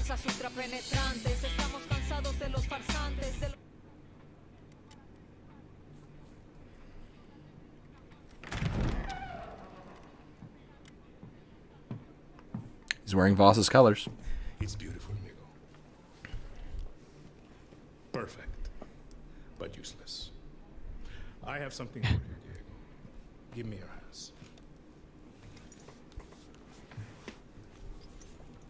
Papa. Now, the grenade is simple.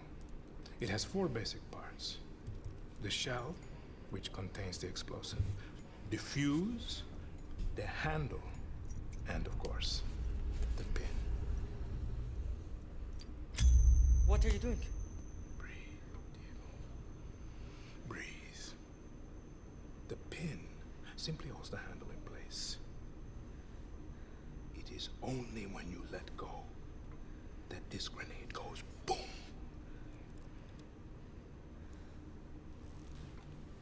Follow me. Oh my gosh. This is so Far Cry. I love it.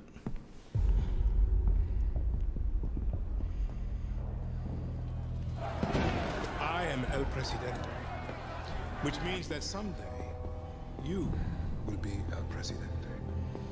And our people, they do not know how to be happy. They are torn apart by opinions, noise, indecision, strangled by their own freedoms. And even if you have love in your heart, even if you want what's best for them, if you only want to save them from themselves. Yeah, I'm telling you, Brody, he looks a lot like Voss. He's even got the scar on his eyebrow. Everything you say, do, believe, will be wrong. And I feel like he might have done something similar to Jason in Far Cry 3 with the grenade.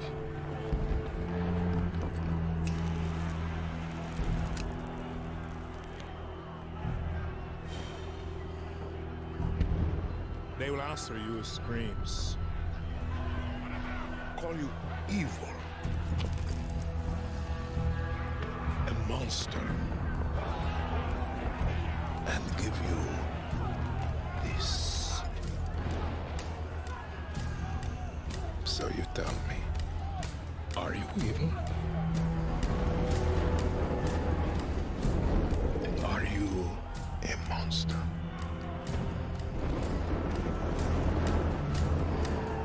Because our country is like this grenade, except it has two basic parts.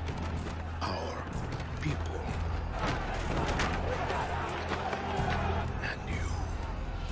and you must clutch them nice and tight, or we all go boom.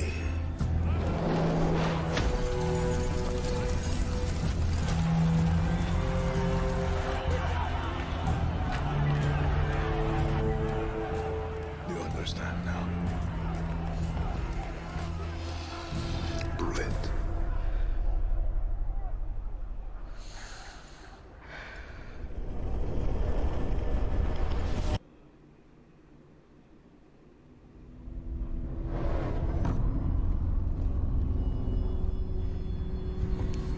February 21.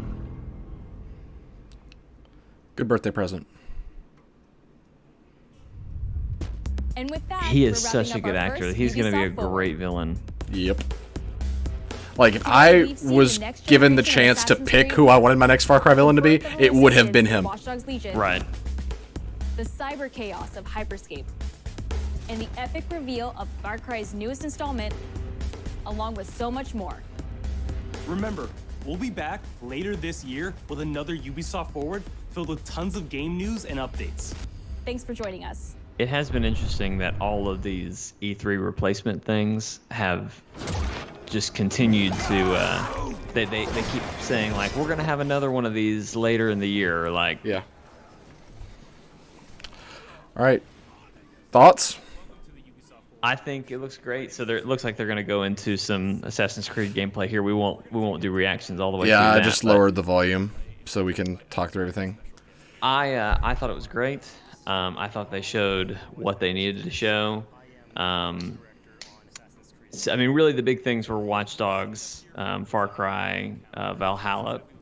They touched just enough on some of their indies and yeah, some other titles that are coming, some mobile stuff. So I thought it was great. I think Watch Dogs looks good. I certainly am feeling better about having the multiple characters now after kind of seeing it again, kind of being reminded about some of that. I'm still like, I need to see how it is going to fulfill its promise of like all these characters have like all of these lines are fully voiced and stuff like that. Like I need to see more of that, but like even if it doesn't fully deliver on that promise, I'm still 100% on board because I love that kind of game where you build your own roster, and I'm so pumped. Yeah. I thought Valhalla looks great. It looks like a lot of fun. It, again, like we've talked about, it doesn't look like Assassin's Creed. Yeah, the combat looks good. It looks like good RPG combat. But the problem I have is that they're still calling it Assassin's Creed, and the fact that everyone moves as fast as they do, and like it's just so like look at that. He just kicked that guy across the courtyard. Yeah, just how quick he's moving. It's me refusing to let go of how I wish Assassin's Creed had gone rather than where we got. I think this would be absolutely fantastic as something that wasn't Assassin's Creed and let Assassin's Creed go and be what we kind of wanted it to be back when it was at its peak. Right. I'm still gonna play it, but I think I'll like it better than Odyssey because I do not like Odyssey. Yeah.